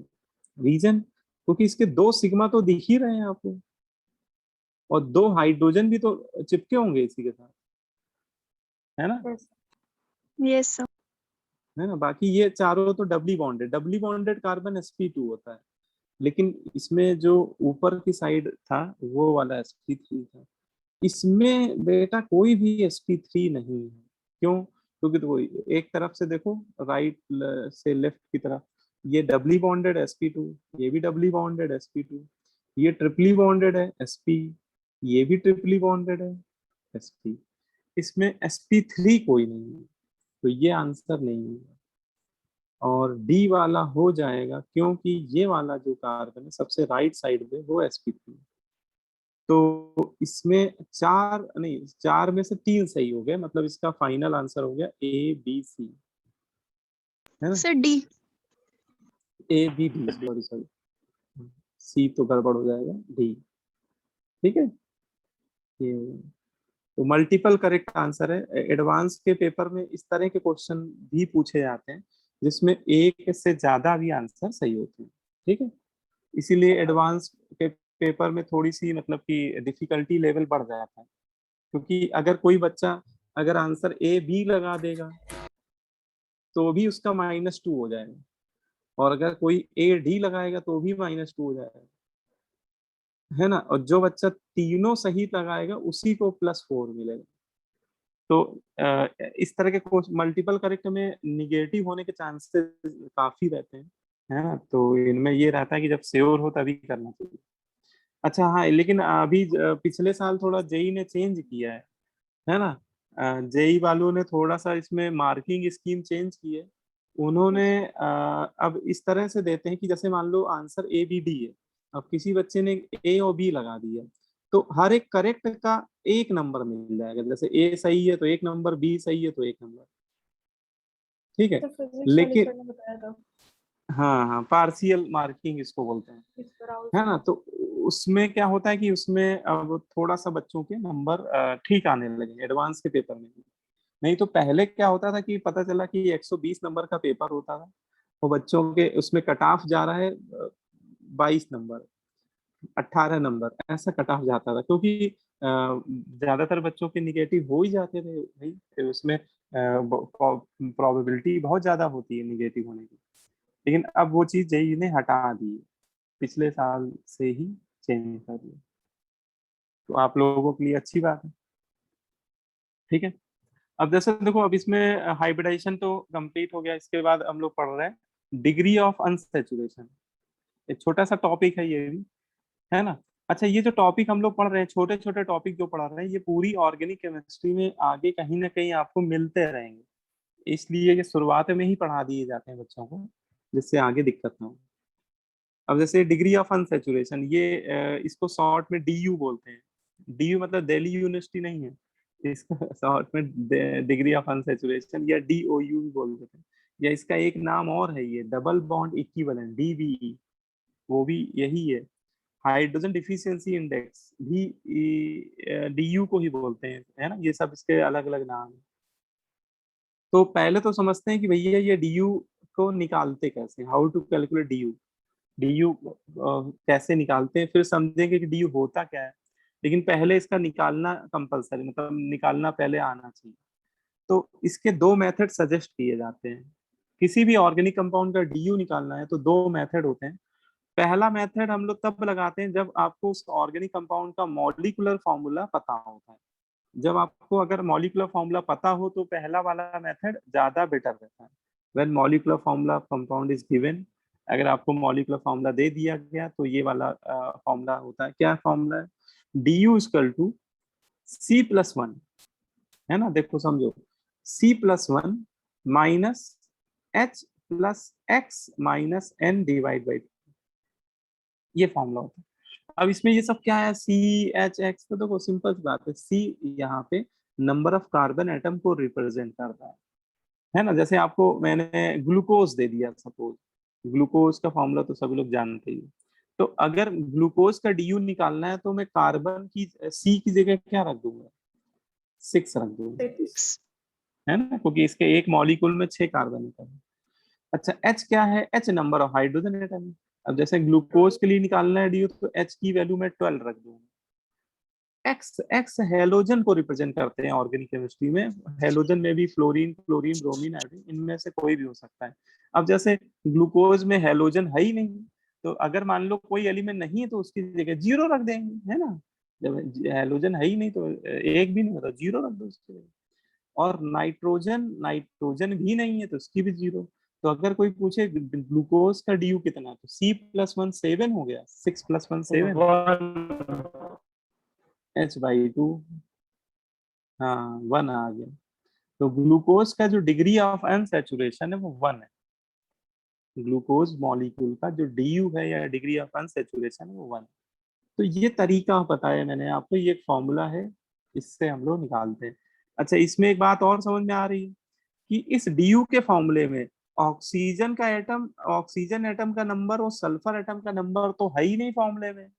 इसका मतलब आप ये कह सकते हो कि DU जो होता है वो किसी कंपाउंड में ऑक्सीजन के नंबर या सल्फर एटम के नंबर से क्या होता है, इंडिपेंडेंट होता है। DU is independent from the number of oxygen or sulfur atom present in organic molecule, है ना। तो अगर जैसे ग्लूकोज में ऑक्सीजन भी तो थे, लेकिन ऑक्सीजन कितने ऑक्सीजन है इसके नंबर से DU हमेशा इंडिपेंडेंट होता है, इसलिए वो हम लोगों ने देखे ही नहीं, है ना। क्योंकि इस फॉर्मूले में ऑक्सीजन और सल्फर का नंबर नहीं है, इंडिपेंडेंट होता है कहने का मतलब। ठीक है, बोलो भाई, ये बात समझ में आ रही। इस फॉर्मूले को नोट Yes, कर लो sir. आप लोग। Yes, sir. सर इसमें Yes. मॉलिक्यूलर फॉर्मूला का क्या रिलेशन है? हाँ, क्या करो बेटा, मॉलिक्यूलर। सर आपने बोला कि जब तक मॉलिक्यूलर फॉर्मूला ना पता हो तब तक ये फॉर्मूला लगाना बेवकूफ़ी है, तो सर ये इसमें मॉलिक्यूलर फॉर्मूला कहाँ पे आया? बेटा आपको मॉलिक्यूलर फॉर्मूला नहीं बताया जाएगा तो कैसे तुम लगाओगे फॉर्मूला। Okay sir. जैसे मैं कह दूं कि विटामिन ए का DU बताओ, तो विटामिन ए का DU कैसे बताओगे। मैं आपको मॉलिक्यूलर फॉर्मूला बता ही नहीं रहा हूँ विटामिन ए का, और मैं आपसे DU पूछ रहा हूँ उसका। तो ये फॉर्मूला हम लोग तभी लगा पाएंगे जब तक हमें उस मॉलिक्यूल का मॉलिक्यूलर फॉर्मूला नहीं बताया जाएगा, है ना। क्योंकि ये फॉर्मूला जब हम मॉलिक्यूलर फॉर्मूला बताया जाएगा तभी तो पता चल पाएगा कि इसमें कितने कार्बन है, उसमें यस कितने सर। हाइड्रोजन है। ठीक है, तो इस फॉर्मूले की ये लिमिटेशन है, इस मेथड की ये लिमिटेशन है। अब जैसे देखो, मैंने कुछ एग्जांपल और लिए हुए हैं यहाँ पे। इसमें find the DU, DBE, HDI, ये सब इसी के नाम है, in the following compound.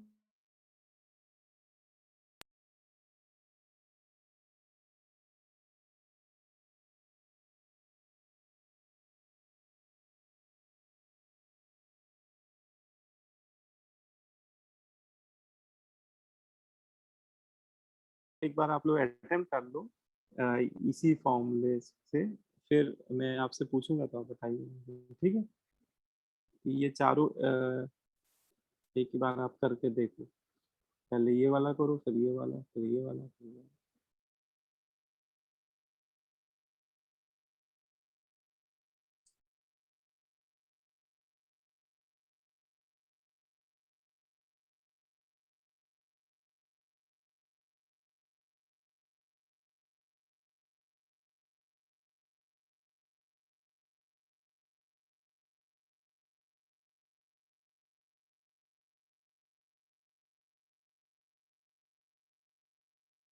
Sir done. हो गया। हाँ Yes, चलो sir. बताओ। Yes sir. हाँ, Yes, पह, sir. पह, सर पहला 2 बताओ तुम्हें। The 2 2 आएगा, हाँ? 2 ठीक है, सही है ना। तो 2 आएगा। देखो एक बार मैं कर भी दे रहा हूँ। 2 में देखो कार्बन का जो नंबर होता है, कार्बन का नंबर में 1 ऐड कर दो, क्योंकि फॉर्मूले में C+1 है, तो 4 + 1 हो गया 5।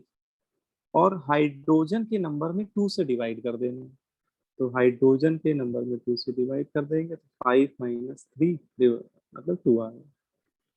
तो बिल्कुल सही है, पहले वाले का 2 हो गया। चलो अच्छा, फोर अब मैं हाँ जिससे पूछूं वही बताए प्लीज, है ना। अब जैसे सेकंड वाला है, सेकंड अंकित बताएगा बेटा, अंकित कुमार। ठीक है, अटेम्प्ट आप लोग कर लो, है ना, थोड़ा सबको मौका मिलना चाहिए। तो हाँ कितना आएगा बेंजीन का डीयू कितना आ रहा है? 4। अच्छा हाँ ठीक है, सही है।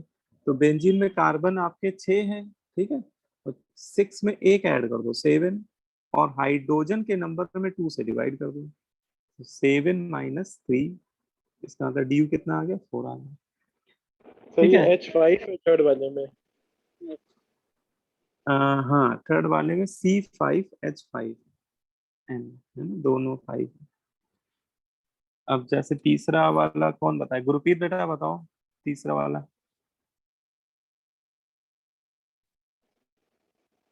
तो 7/2 तो 3.5। नहीं, डीयू हमेशा होल नंबर में आएगा। अगर डीयू कभी फ्रैक्शनल आने लगे समझ जाओ तुमने कहीं गड़बड़ की है। डीयू नेवर बी फ्रैक्शनल, है ना। सर 4। सर 4 है। 4 आएगा ना, हाँ 4 आएगा। देखो कार्बन के नंबर में एक ऐड कर दो, कार्बन 5 है, एक ऐड कर दो तो 6 हो गया, ठीक है, 5+1।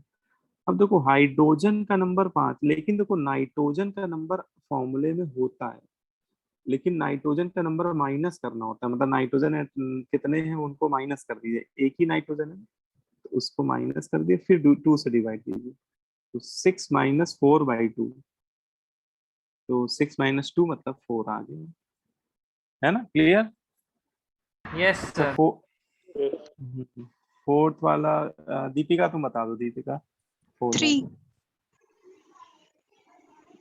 3 3 ना, ठीक ठीक, यस बहुत सर। बढ़िया, 3 हो जाएगा।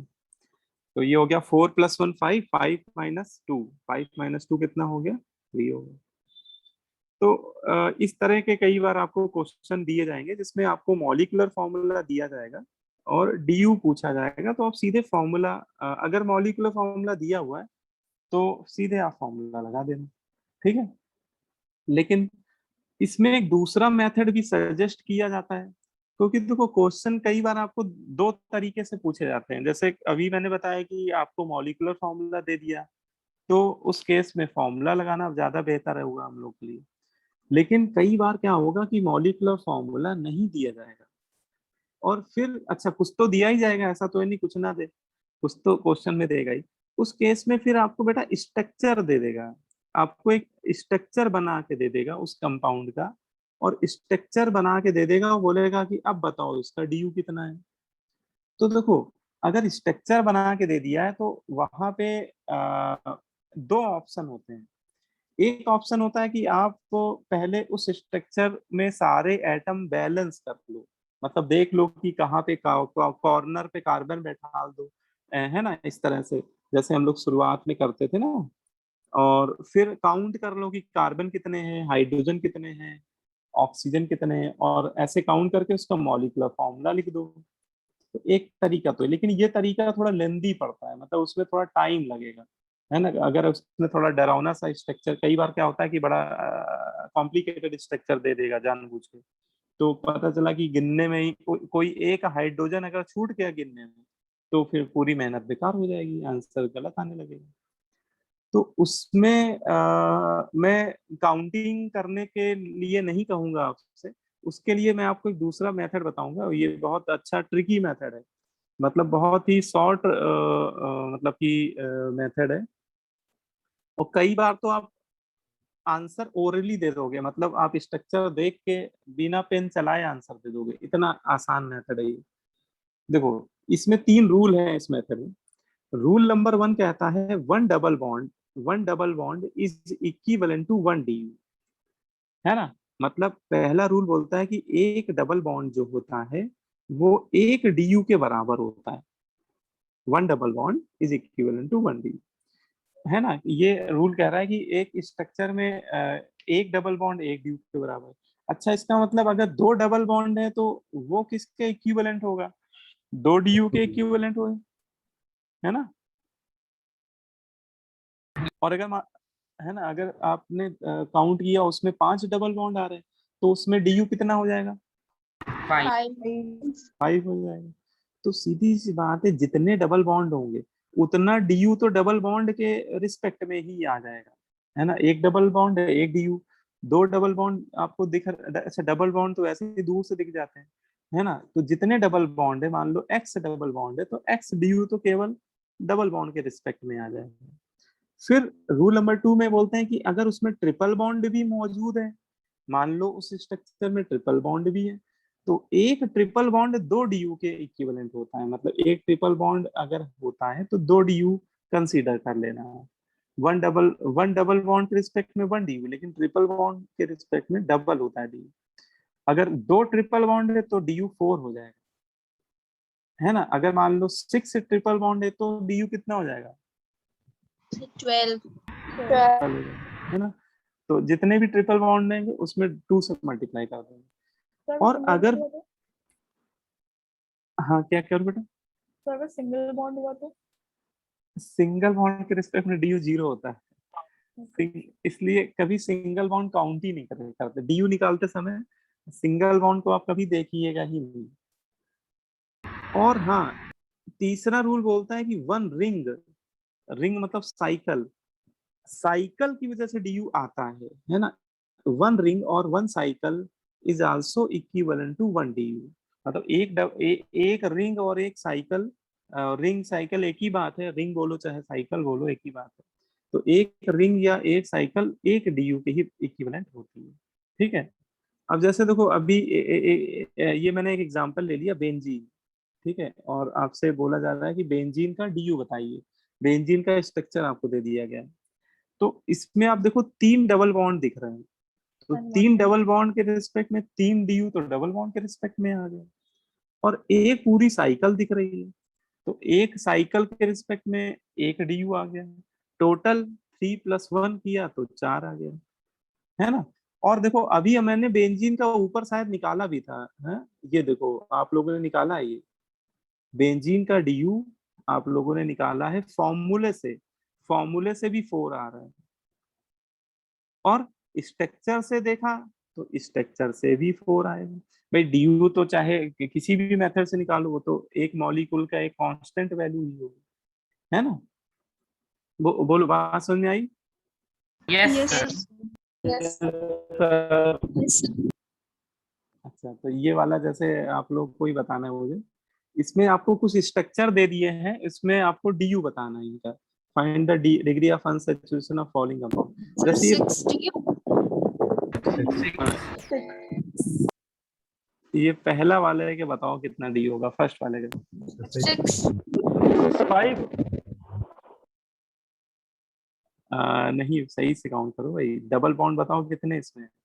4।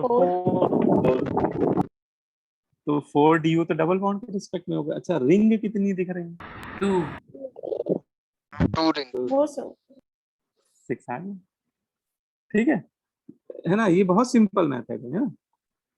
डबल बॉन्ड आपको दिख ही रहा है, 1 2 3 4 डबल बॉन्ड है, तो 1 double bond is equivalent to 1 DU, है ना। 4 डीयू डबल बॉन्ड के रिस्पेक्ट में आ गए। और रिंग, अच्छा रिंग हमेशा इंडिविजुअल रिंग गिनना। जैसे एक ये छोटी वाली रिंग हो गई 4 मेंबर, और एक ये 6 मेंबर रिंग हो गई, तो 2 रिंग है इसमें, 2 रिंग है, तो 2 डीयू रिंग के रिस्पेक्ट में आ गया, टोटल 6 आ गया, है ना। अब जैसे ये कंपाउंड है नेफ्थलीन, कोई पूछे नेफ्थलीन का डीयू कितना है?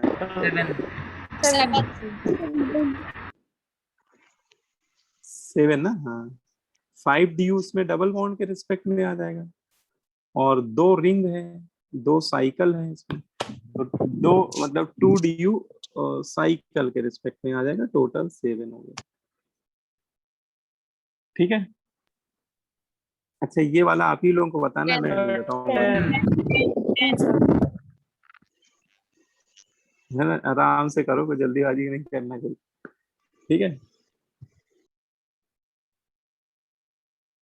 इसमें 9 10 सर 10 हाँ 10 आंसर है। 7 रिंग्स है और सर 3 डबल बॉन्ड है। हाँ Yes, हाँ, sir, ten. बिल्कुल सही करें। 3 डबल बॉन्ड है ना, देखो ये बीच वाली रिंग में दिख रहा है 3 डबल बॉन्ड, और रिंग अगर गिनो तो 7 है, जैसे 1 2 3 4 5 6 और एक ये 7 है ना, इंडिविजुअल रिंग गिनना है ना, तो बिल्कुल सही आंसर 10 डी इसका। 3 आ रहा है डबल बॉन्ड के रिस्पेक्ट में और 7 आ रहा है रिंग के रिस्पेक्ट में। ठीक है, तो अच्छा एक मैंने इसमें बनाया था, शायद रफ हो गया एक स्ट्रक्चर। ये एक स्ट्रक्चर ये मतलब एक टिपिकल एग्जांपल माना जाता है, लेकिन आपको पता होना चाहिए। इसको क्यूबेन बोलते हैं। ये जो मॉलिक्यूल मैं बना रहा हूँ इसका स्ट्रक्चर क्यूब लाइक स्ट्रक्चर होता है, इसको क्यूबेन बोलते हैं।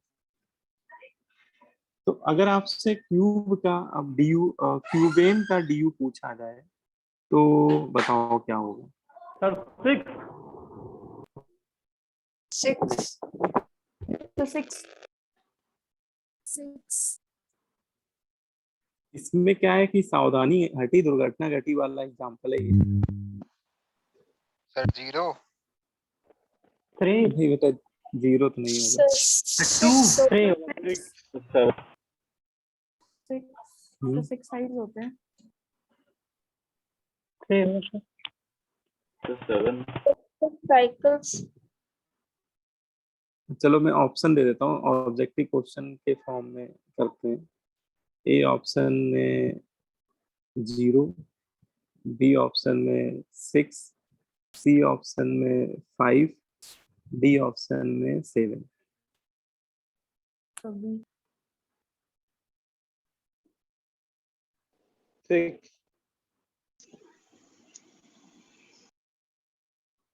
एक्चुअली देखो इसमें आंसर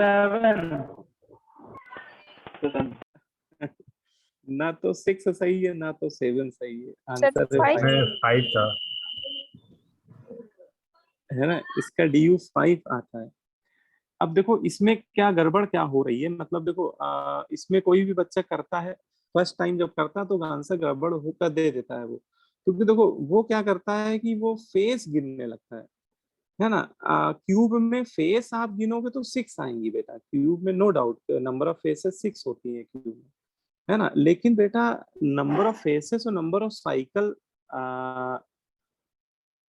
अगर कोई एक्चुअली समस्या क्या है, ये एक 3 डायमेंशनल क्लोज ज्योमेट्री है, 3 डायमेंशनल क्लोज्ड स्ट्रक्चर है। अगर कोई ऐसा कोई स्ट्रक्चर दिखे जो 3 डायमेंशनल क्लोज्ड हो, चारों तरफ से बंद दिख रहा हो, है ना, तो उसमें आपको लगेगा कि आप साइकिल गिन रहे हो, लेकिन वो एक्चुअली साइकिल नहीं होंगी, वो एक्चुअली फेसेस होंगी, है ना। जबकि हमें रिंग गिनना है, साइकिल गिनना है। इसमें साइकिल एक्चुअली 5 बन रही है अभी। अच्छा ये चीज अभी थोड़ा सा आपको समझने में लगेगा कि सर 5 कैसी बन रही है, अभी मैं इसको बताता हूँ पूरा अच्छे से।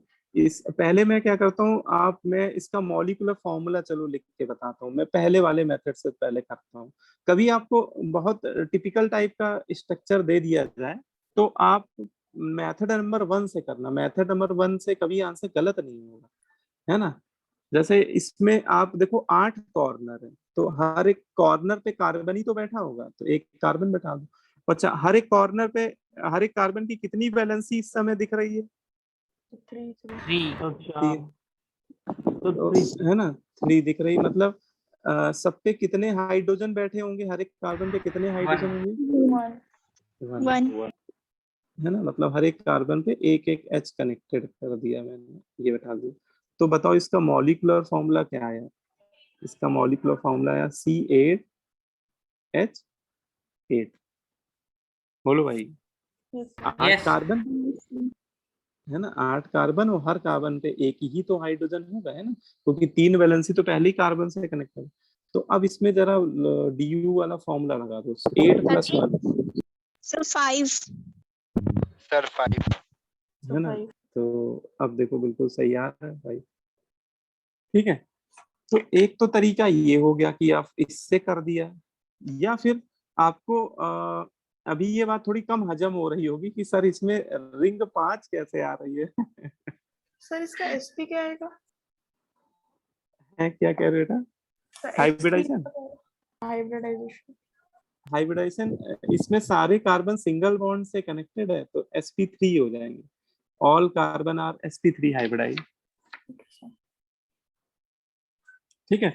अब इसमें देखो अगर आपको रिंग गिनना है तो देखो मैं रिंग भी चलो तुम लोग को काउंट करा देता हूँ। देखो थोड़ा सा 3D डायग्राम बनाने की आवश्यकता है। देखो एक मैं डायग्राम बना रहा हूँ, आप बस उस डायग्राम को समझो।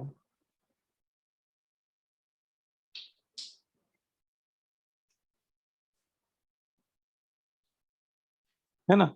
और एक्चुअली ये क्लोज, ये ज्योमेट्री चारों तरफ से बंद है, क्लोज्ड है, इसलिए वो रिंग का नंबर जो निकाल रहे हैं हम लोग वो गलत निकल रहा है।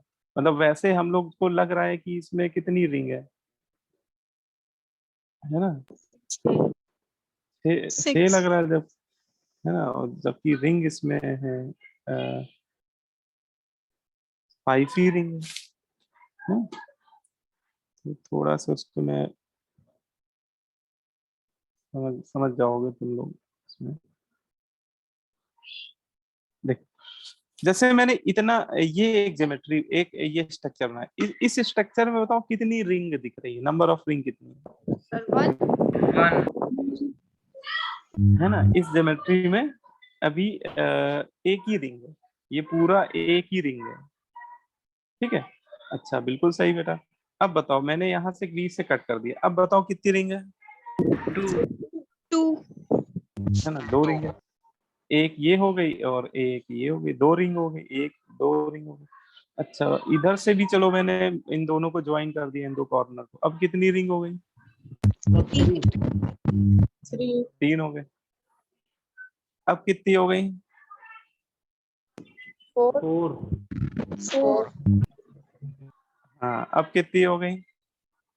5 5। ठीक है। अच्छा वो थोड़ा बहुत अच्छा डायग्राम नहीं बन पाया, क्यूब की तरह ही लग रहा है, क्यूबॉइड बन गया। तो एक्चुअली क्यूब में जो नंबर ऑफ रिंग होती है वो 5 ही होती है। ठीक है। हम लोग क्या करते हैं, हम लोग ये फेस गिनने लगते हैं, फेस तो 6 होती है लेकिन रिंग 5 ही। ऐसे ही एक ज्योमेट्री ये भी है, ये भी इसी टाइप का एग्जांपल है। ये भी 3 डायमेंशनल क्लोज स्ट्रक्चर है, इसको प्रिज्मस्टोन बोलते हैं, प्रिज्मस्टेन सॉरी, प्रिज्मस्टेन भी एक अच्छा एग्जांपल। कोई पूछे बताओ इसका डीयू कितना है प्रिज्मस्टेन का? 4। है ना, तो इसका, हाँ इसका 4 आ जाएगा। इसमें इसका मॉलिक्यूलर फॉर्मूला लिखो, 1 2 3 4 5 6, है ना, 6 कार्बन और सब पे एक ही एक हाइड्रोजन होगा, बैलेंस करके देखो आप लोग, है ना। फिर फॉर्मूला लगा दो, 6 + 1 और H हाइड्रोजन के नंबर में 2 से डिवाइड करना है, तो 7 - 3 4, इसका आंसर 4 हो जाएगा। ठीक है। तो कभी मान लो आपको बहुत वैसी ज्योमेट्री दी जाए, कार्बन का है, 7 कार्बन है ना। नहीं 6 कार्बन है। देखो मैं बैलेंस कर देता हूँ। देखो 1 2 3 4 5 6, है ना। और कौन, अच्छा ये वाला तो नहीं काउंट कर रहे हो तुम यहाँ? ये एक्चुअली 3D में है, ये ऊपर ऊपर है ना, ये ऊपर ऊपर है। मतलब ये 4 कार्बन तो एक प्लेन पे लाई कर रहे हैं और ये दोनों कार्बन हवा में लाई कर रहे हैं, है ना। Okay sir. Yes sir. ठीक है। वो 3 डायमेंशनल ज्योमेट्री है बेटा थोड़ा सा। ठीक है। ओके तो सर। 6 कार्बन है उसमें। अब जैसे ये वाला एग्जांपल आप भी लोगों को बताना है मुझे, है ना। इसमें मैच द कॉलम है, एक तरफ स्ट्रक्चर दे दिए गए हैं और एक तरफ उनका डिग्री ऑफ अनसैचुरेशन लिख दिया गया है। आपको मैच कराना है कि किसका डीयू किससे मैच कर रहा है ना। सभी लोग अटेम्प्ट करो, फिर बताइए आप लोग, है ना? एक बार अटेम्प्ट करो सभी।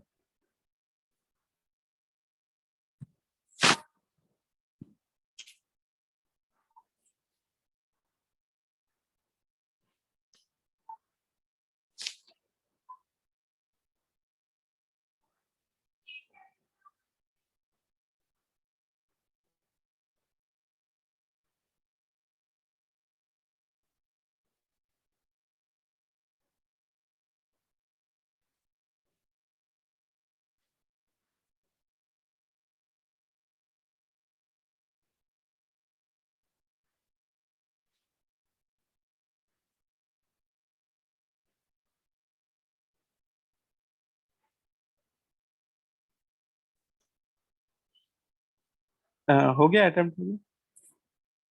Yes sir. Yes, sir. Yes sir.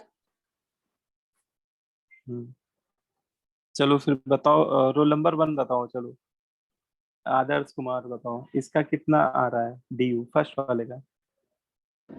3 sir. है ना, Yes. 3 आ रहा है। ठीक है, बहुत बढ़िया। 2 डबल बॉन्ड है और 1 साइकिल है, 3 आ रहा है। तो इसका मैच कर गया किससे? S वाले से। ठीक है। अच्छा, अब बताओ रोल नंबर 6 गोविंद प्रकाश, D वाला बताओ। सर 4। 4 है ना? यस यस तो इसमें डबल बॉन्ड गिने तो 3 आ गए और साइकिल इसमें 1 ही है, तो Yes. 3 डबल बॉन्ड आ रहे हैं और 1 साइकिल, टोटल 4 है। बिल्कुल सही बताया आपने, इसका मैच R से हो गया। ठीक है भाई, करेक्ट आंसर। अच्छा, सिद्धार्थ सिंह बताओ, रोल नंबर 10 C वाला बताओ।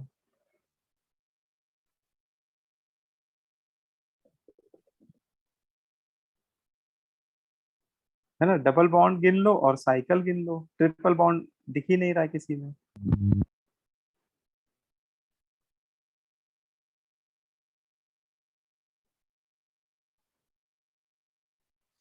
सिद्धार्थ बेटा।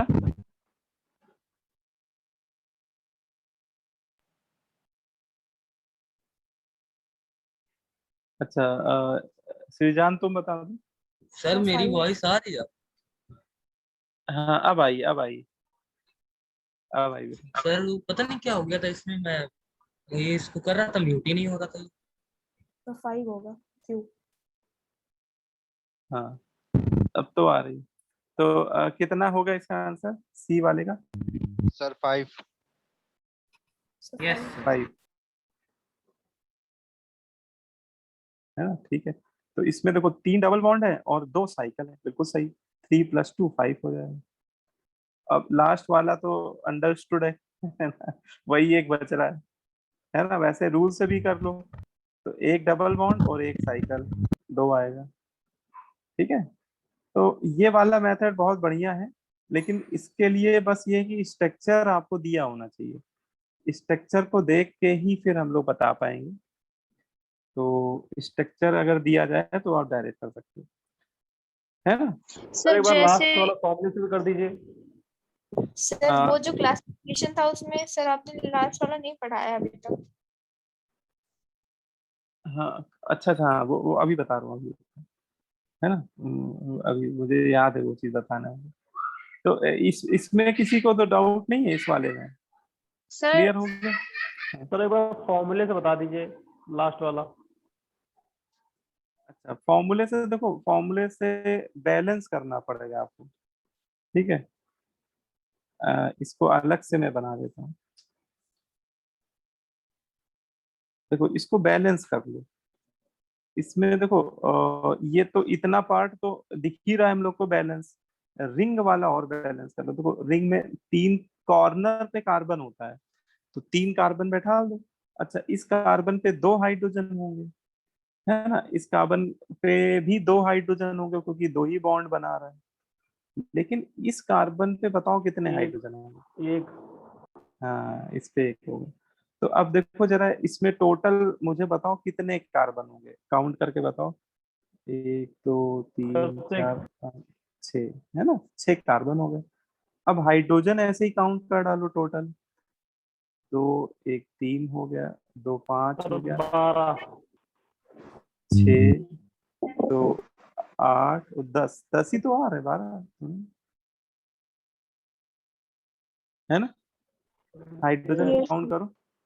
2 2 4 2 यस 5 सर। 2 7 8 और 2 यस 10, सर 10 आ रहे, है ना? तो इसका DU निकालो। देखो C+1, तो 6+1 और हाइड्रोजन के नंबर में 2 से डिवाइड कर दो, तो 7 तो 6 - 5 कैसे होगा? 2। हाँ, क्या करूं? तो 6+1 कैसे होगा? वो तो फॉर्मूला होता है ना, C कार्बन के नंबर में 1 ऐड करना होता है। देखो, ये वाला तो फॉर्मूला देखो। जैसे कार्बन plus- 6 कैसे आ गए? अच्छा कार्बन 6 कैसे आ गए? अच्छा देखो ये तो सिंपल काउंटिंग कर लो इसमें। इस स्ट्रक्चर में कार्बन देखो मैं नंबरिंग कर देता हूँ कार्बन पे। एक कार्बन ये है 1, दूसरा कार्बन 2, तीसरा 3, चौथा 4, ये पांचवा मान लो, ये छठा, 6 कार्बन है। ओके ठीक है तो सर भाई मेथड दोनों सही है, लेकिन वही बात है कि ये सब करने में थोड़ा टाइम लगता है। और वैसे देखो स्ट्रक्चर देखने में कितनी जल्दी आंसर दे दिया, एक डबल बॉन्ड एक डीयू और एक साइकिल एक डीयू, तो सीधा इसका डीयू आ गया 1+1 2 आ गया। ठीक है और Yes, ऐसे भी sir. करोगे तो आंसर वही आएगा, आंसर में कोई गड़बड़ नहीं। लेकिन वही कि एग्जाम में इतना टाइम होता नहीं, टाइम बचाना होता है ना हम लोग को, तो इस तरह के मेथड ज्यादा आपको हेल्पफुल रहेंगे। हाँ कुछ क्या कह रहे थे बेटा, पूछ रहे थे नो सर, समझ आ गया। आगे? अच्छा इसमें बस थोड़ा सा मैं 1 मिनट में थोड़ा इसको भी क्लियर कर देता हूँ कि डीयू का एप्लीकेशन क्या है, मतलब हम लोग ये क्यों पढ़ रहे हैं, है ना। और डीयू का कोई एप्लीकेशन होता होगा, क्योंकि इस अभी हम लोग जो पढ़ रहे हैं टॉपिक वो सभी कहीं ना कहीं यूज हो गया है। तो डीयू का एक एप्लीकेशन है to draw the structure of organic compound, है ना। किसी ऑर्गेनिक कंपाउंड का स्ट्रक्चर बनाने में हमें मदद मिलती है। डीयू डीयू अगर हमें पता हो तो हम लोग स्ट्रक्चर बनाने में थोड़ी हेल्प मिलती है। क्या मतलब है देखो, ऐसे एक एग्जांपल ले लेते हैं। जैसे एक कंपाउंड है C4H10, है ना। जैसे एक मैंने कंपाउंड ले लिया C4H10, और अभी हम लोग आगे पढ़ेंगे आइसोमर्स। ठीक है, वहां पे आइसोमर्स बनाने को बोला जाएगा। जैसे आपसे एक क्वेश्चन ही ले लेता हूं मैं, आपसे क्वेश्चन ले लिया, draw the all possible isomers, all possible isomers of C4H10। इसके बेटा आपको सारे आइसोमर बनाने हैं। इस मॉलिक्यूलर फॉर्मूला के रिस्पेक्ट में इसके सारे आइसोमर बनाने हैं। तो देखो जब भी आइसोमर बनाना होता है तो सबसे पहले हम लोग क्या करते हैं, फाइंड डीयू। सबसे पहले हम लोग उसका चुपचाप डीयू निकाल लेते हैं। ठीक है, अच्छा उससे क्या होता है देखो, पहले डीयू निकालते हैं। चलो डीयू क्या हो जाएगा, C+1 और -H/2। ठीक है, तो 5 माइनस, अरे ये 10/2 0। इसका तो डीयू 0 आ गया है, तो क्वेश्चन बहुत आसान हो जाएगा, वो तो एल्केन हो जाएगा। अरे देखो मैं इसको थोड़ा C4H8 लो तो थोड़ा अच्छा एग्जांपल दूंगा। तो 8/2 4, इसका डीयू जैसे 1 आ गया। ठीक है, तो डीयू 1 आने का मतलब हम लोग क्या निकालेंगे कि डीयू 1 दो केस में ही आ सकता है। केस नंबर 1, या तो इसमें एक क्या हो, 1 डबल बॉन्ड हो, डबल बॉन्ड। है ना। मतलब ये कोई एल्कीन होगी, इसका मतलब उसमें या तो एक डबल बॉन्ड होगा या तो एक साइकिल होगी, है ना, या तो उसमें एक रिंग होगी। क्योंकि देखो एक रिंग की वजह से भी 1 डीयू आता है और एक डबल बॉन्ड की वजह से भी 1 डीयू आता है ना। तो इसका मतलब कि इससे ये हमें आइडिया लग गया कि अच्छा इस कंपाउंड में या तो एक डबल बॉन्ड जिंदाबाद होगा या तो एक साइकिल जिंदाबाद होगी, इसके अलावा और कुछ नहीं हो सकता है। ठीक है, अब हम लोग क्या करेंगे, हम लोग पकड़ पकड़ के सारे स्ट्रक्चर बना देंगे। देखो इसमें देखो कार्बन कितने हैं, पहले कार्बन देखो, कार्बन 4 है। तो आप क्या करो, 4 कार्बन को अरेंज कर लो। पहले चारों कार्बन स्ट्रेट लाइन मोशन, मतलब स्ट्रेट लाइन में अरेंज कर दो। अब इसमें आप डबल बॉन्ड फिट करना शुरू करो। तो डबल बॉन्ड एक तरफ से लगाया करो, लेफ्ट टू राइट। पहले इधर लगाया है सबसे नंबर 1 कार्बन पे, 1 2 के बीच में, फिर 2 3 के बीच में, और फिर एक ये कर दिया। तो अच्छा बताओ कि इसमें ये तीनों डिफरेंट स्ट्रक्चर हैं कि इनमें कोई दो सेम तो नहीं है? पहला और तीसरा सेम। इसमें दो सेम बन गए, देखो पहला तीसरा सेम बन गया। अच्छा ये आपको लगेगा सर सेम कैसे, तो ये IUPAC नेमिंग से हम लोग समझेंगे, क्योंकि देखो थोड़ा तो तुम लोग IUPAC जानते ही होगे। इसका नंबरिंग करोगे तो आप डबल बॉन्ड की तरफ से करोगे, इसका IUPAC नेम क्या आएगा, ब्यूट 1 और इसका भी अगर इसकी इसकी नंबरिंग इधर से हो जाएगी लेफ्ट साइड से, तो इसका भी नाम क्या आएगा, ब्यूट 1 है ना, ब्यूट 1 हटाना चाहो तो हटा भी दो, डायरेक्ट ब्यूटीन भी हो सकता है। लेकिन इसका नाम देखो तो ब्यूट 2 ये ना आ रहा है, तो ब्यूट 1 और ब्यूट 2 ये दो अलग अलग कंपाउंड है, लेकिन ये वाला रिपीट हो गया है तो इसको हटा दो, इसको मत ही लो, ठीक है। अच्छा, एक और बन सकता है, अगर आप एक कार्बन की साइड चेन लगा दो, ठीक है। अब एक डबल बॉन्ड फिट करो, देखो डबल बॉन्ड यहाँ पे लगाओ दो, या फिर आप डबल बॉन्ड यहाँ पे लगा दो, या फिर ये डबल बॉन्ड यहाँ पे लगा दो, ये एक ही कंपाउंड है, समझ पा रहे हो, ठीक है। क्योंकि आप जहां डबल बॉन्ड लगाओगे वहीं से चेन स्टार्ट हो जाएगी, उसका IUPAC नेम एक ही है। तो सर इसकी नेमिंग में जो नीचे वाला सी है वो थर्ड होगा ना? हाँ हाँ, है ना। तो इसमें कितने बन गए, इसमें 1 2 और 3 एल्कीन बन गए, ठीक है, 3 एल्कीन बन गई। अच्छा, रिंग वाले भी देख लो, तो देखो 4 कार्बन की रिंग बना दो पहले यार, एक ही होगा, लास्ट वाले का नाम क्या होगा? इसका नाम हो जाएगा 1 2 3, इसको लिख दो 2 मेथिल, क्योंकि 2 पे मेथिल की साइड चेन है, 2 मेथिल प्रोटीन, इसका नाम क्या हो जाएगा, 2 मेथिल प्रोटीन। देखो अभी नाम लिखना तो हम लोग सीखेंगे, ठीक है, IUPAC अगला टॉपिक ही है, ये IUPAC नॉमेनक्लेचर में नाम ही लिखना सीखेंगे, लेकिन थोड़ा बहुत आप लोग को पता होगा इसलिए मैं बता दे रहा हूँ कि यस सर। थोड़ा सा हल्का फुल्का आइडिया होगा आप लोग। अब जैसे रिंग, देखो रिंग वाले केस में देखो एक मैंने 4 कार्बन की रिंग बना दी, दूसरी पॉसिबिलिटी में क्या करूंगा, मैं 3 कार्बन की रिंग बनाऊंगा और एक कार्बन को एडजस्ट भी तो करना पड़ेगा, क्योंकि टोटल 4 कार्बन, तो एक मेथिल की साइड चेन लगा दूंगा, तो इसमें 2 साइक्लिक कंपाउंड बन गए, है ना। इसका मतलब समझ पा रहे हो, इस कंपाउंड के टोटल कितने, इसके टोटल कितने आइसोमर हो गए, इस कंपाउंड के कोई पूछे टोटल आइसोमर 5 5 आंसर हो गया। ये देखो एक इंटीजर टाइप क्वेश्चन बन गया।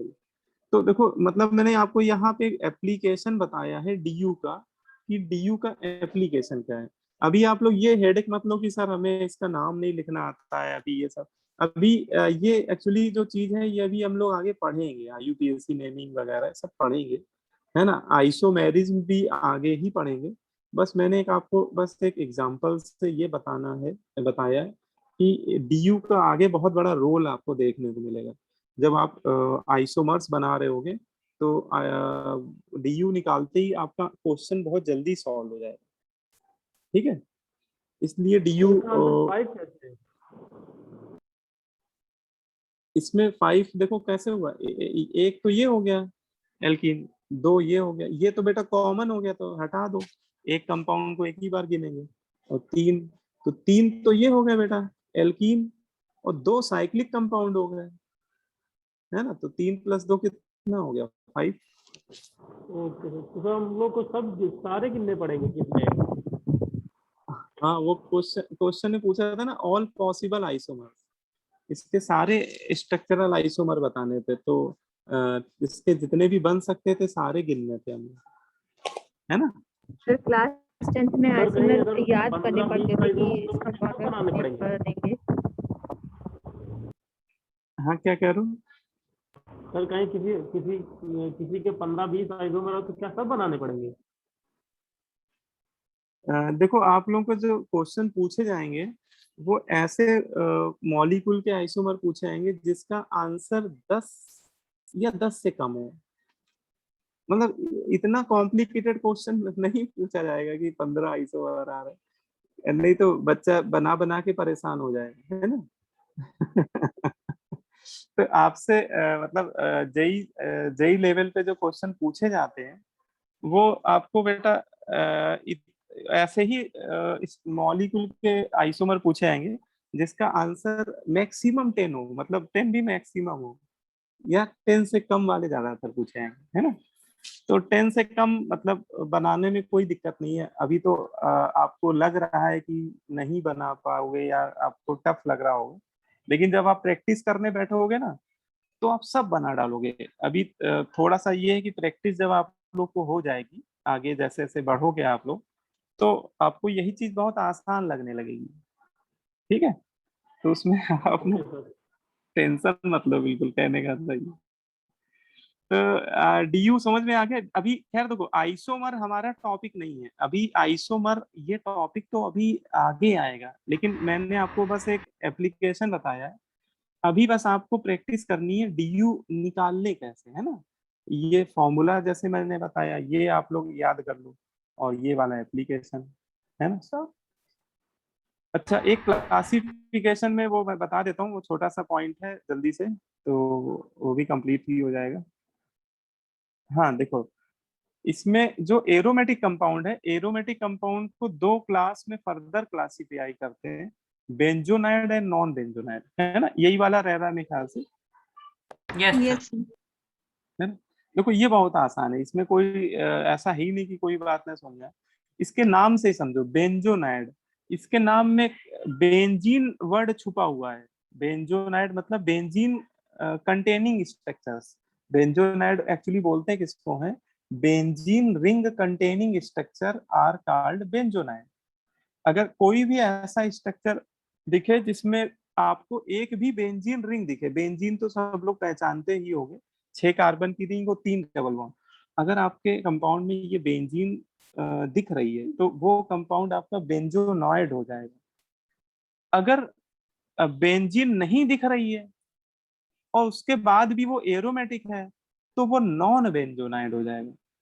अच्छा, इसको एग्जांपल से समझ लीजिए तो जल्दी और क्लियर होगा। जैसे एक क्वेश्चन मैंने आपको कराया था जिसमें मैंने पूछा था कि कितने कंपाउंड एरोमेटिक हैं, एक कराया था ना इस तरह का क्वेश्चन। हाँ ये वाला है ना, ये क्वेश्चन हम लोग कर चुके हैं। अब इसी इसी क्वेश्चन में अगर क्वेश्चन इसी क्वेश्चन में थोड़ा क्वेश्चन का तरीका पूछने का चेंज कर दिया जाए। अगर आपसे पूछा जाए कि how many of following compound are benzenoid, तो देखो बेंजोनाइड होते तो एरोमेटिक ही हैं, तो इसमें नॉन जो एरोमेटिक नहीं है उनको तो आप पहले ही हटा दो, मतलब जो नहीं एरोमेटिक उनको तो देखो ही नहीं, ये 3 तो हटा ही दो। अब इसमें देखो कि इसमें बेंजीन जैसी आकृति किसमें दिख रही है, बेंजीन कंटेनिंग रिंग कौन कौन सी है, ई एफ। लेकिन बताएं जी को मत बोलना, क्योंकि देखो सर होमो में आता है। हाँ ये बेंजीन हेट्रोसाइक्लिक होता है, ये हेट्रोसाइक्लिक। अच्छा, ये जो ये क्लासिफिकेशन जो है वो हेट्रोसाइक्लिक में नहीं है, पहली बात तो ये वाला हेट्रोसाइक्लिक हटा दो, है ना। अब इसका मतलब फाइनल आंसर हो गया ई एंड एफ। तो इन इन गिवन 7 स्ट्रक्चर, जो 8 स्ट्रक्चर दिए हुए, इसमें केवल 2 कंपाउंड बेंजोनाइड है, कौन कौन से, ई और एफ। लेकिन अगर आपसे पूछा जाए कि बताओ नॉन बेंजोनाइड कौन कौन से, और बी जी बी है ना, ये 3। क्योंकि नॉन बेंजोनाइड होने तो एरोमेटिक ही चाहिए, ठीक है, लेकिन उसमें बेंजीन जैसी आकृति नहीं दिखनी चाहिए, मतलब बेंजीन रिंग नहीं होनी चाहिए। तो भैया फिर यही 3 बचे जो एरोमेटिक तो हैं लेकिन इसमें बेंजीन जैसी आकृति नहीं दिख रही है, इसका मतलब ये नॉन बेंजोनाइड हो गया, है ना। बस सिंपल सा फंडा है उसमें। बेंजीन रिंग, एक एक लाइन लिख लेना आप लोग, नोट्स में लिख लेना एक line, benzene ring containing compound are belongs to benzenoid, है ना। और लिख लेना दोज एरोमेटिक कंपाउंड, है ना, which can't have benzene ring are belongs to non benzenoid.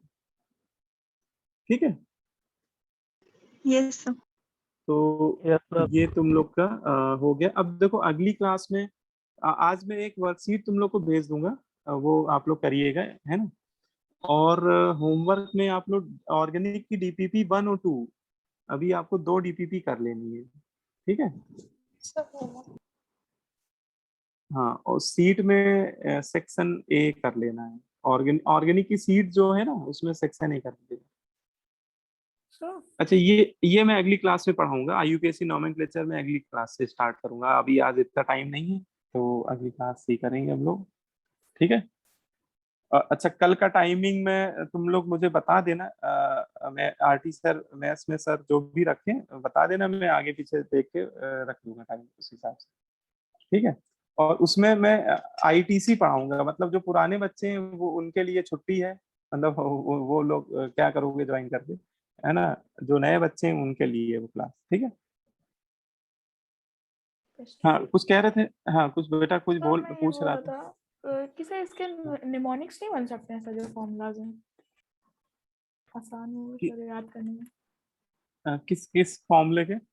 IUPAC में जो है। IUPAC में निमोनिक्स जहाँ कहीं बन सकेगा तो मैं बताऊंगा तुम लोग को। अभी तो एक्चुअली IUPAC अब स्टार्ट होगा। IUPAC नोमेनक्लेचर अब अभी मैंने बताया ही कहाँ है अभी तो हम लोग फंडामेंटल्स ही पढ़ रहे हैं, है ना। अब IUPAC के रूल अब हम लोग पढ़ेंगे कि IUPAC नोमेनक्लेचर कैसे करते हैं, है ना। वो नेक्स्ट क्लास से हम लोग कर पाएंगे, तो सर ठीक है। चलो, मैं होमवर्क में भेज दूंगा, और आज गूगल क्लासरूम सैटरडे है ना, तो मैं आज में डिजाइन भी कर दूंगा आप लोगों को। Yes, okay sir. Thank you sir. Thank you sir. Thank sir you sir. Last जो- क्लास की PDF भेज दीजिएगा। अच्छा, हाँ वो जो PDF वगैरह है वीडियो लेक्चर वो भी अभी मैं कर देता हूँ, ठीक है, अपलोड कर ओके देता सर, हूँ, ठीक thank you sir. Sir thank you sir. ठीक, ओके। सर सर जो कल KVPY का टेस्ट है वो सबको देना है? अरे नहीं, वो कंपलसरी नहीं है, वो बस ये है कि आपको पेपर का आइडिया लग जाए कि कैसा पेपर आता है, इसलिए है। और सर अब जी, अभी अभी तुम लोग का सिलेबस ही कितना हुआ है कि तुम लोग कवर क्या करोगे सर उसमें, ये है। हाँ, KPP ये कि टाइप सर। अगर अगर तुम्हें थोड़ा सा आइडिया लेना है कि चलो देखते हैं क्या आता है, तो दे दो, कोई दिक्कत नहीं, लेकिन उसमें कंपलसरी नहीं है सर ना। ये जे जे के लेवल पे आता है सर, जैसे जे का पेपर आता है। KVPI एक तरह से थोड़ा आसान होता है, लेवल उसका जो जेई का पेपर होता है ना उससे थोड़ा आसान होता है ना। मैथ्स ज्यादा पूछी आती है, अगर KVPI निकालना है तुम लोग को 11th में, तो सब बस करो मैथ्स। केमिस्ट्री फिजिक्स में उतना नहीं पूछा जाता, मैथ्स में भैया मैथ्स अगर गड़बड़ हो गई तो फिर केमिस्ट्री फिजिक्स बचा नहीं पाएगी, ये है इसमें। KVPI में तैयारी का तरीका ही अलग है। चलो, मैं नेक्स्ट क्लास में थोड़ा बताऊंगा तुम लोग को, ठीक है। अभी मैं फिर है ना, यही क्लास भी है, ठीक है।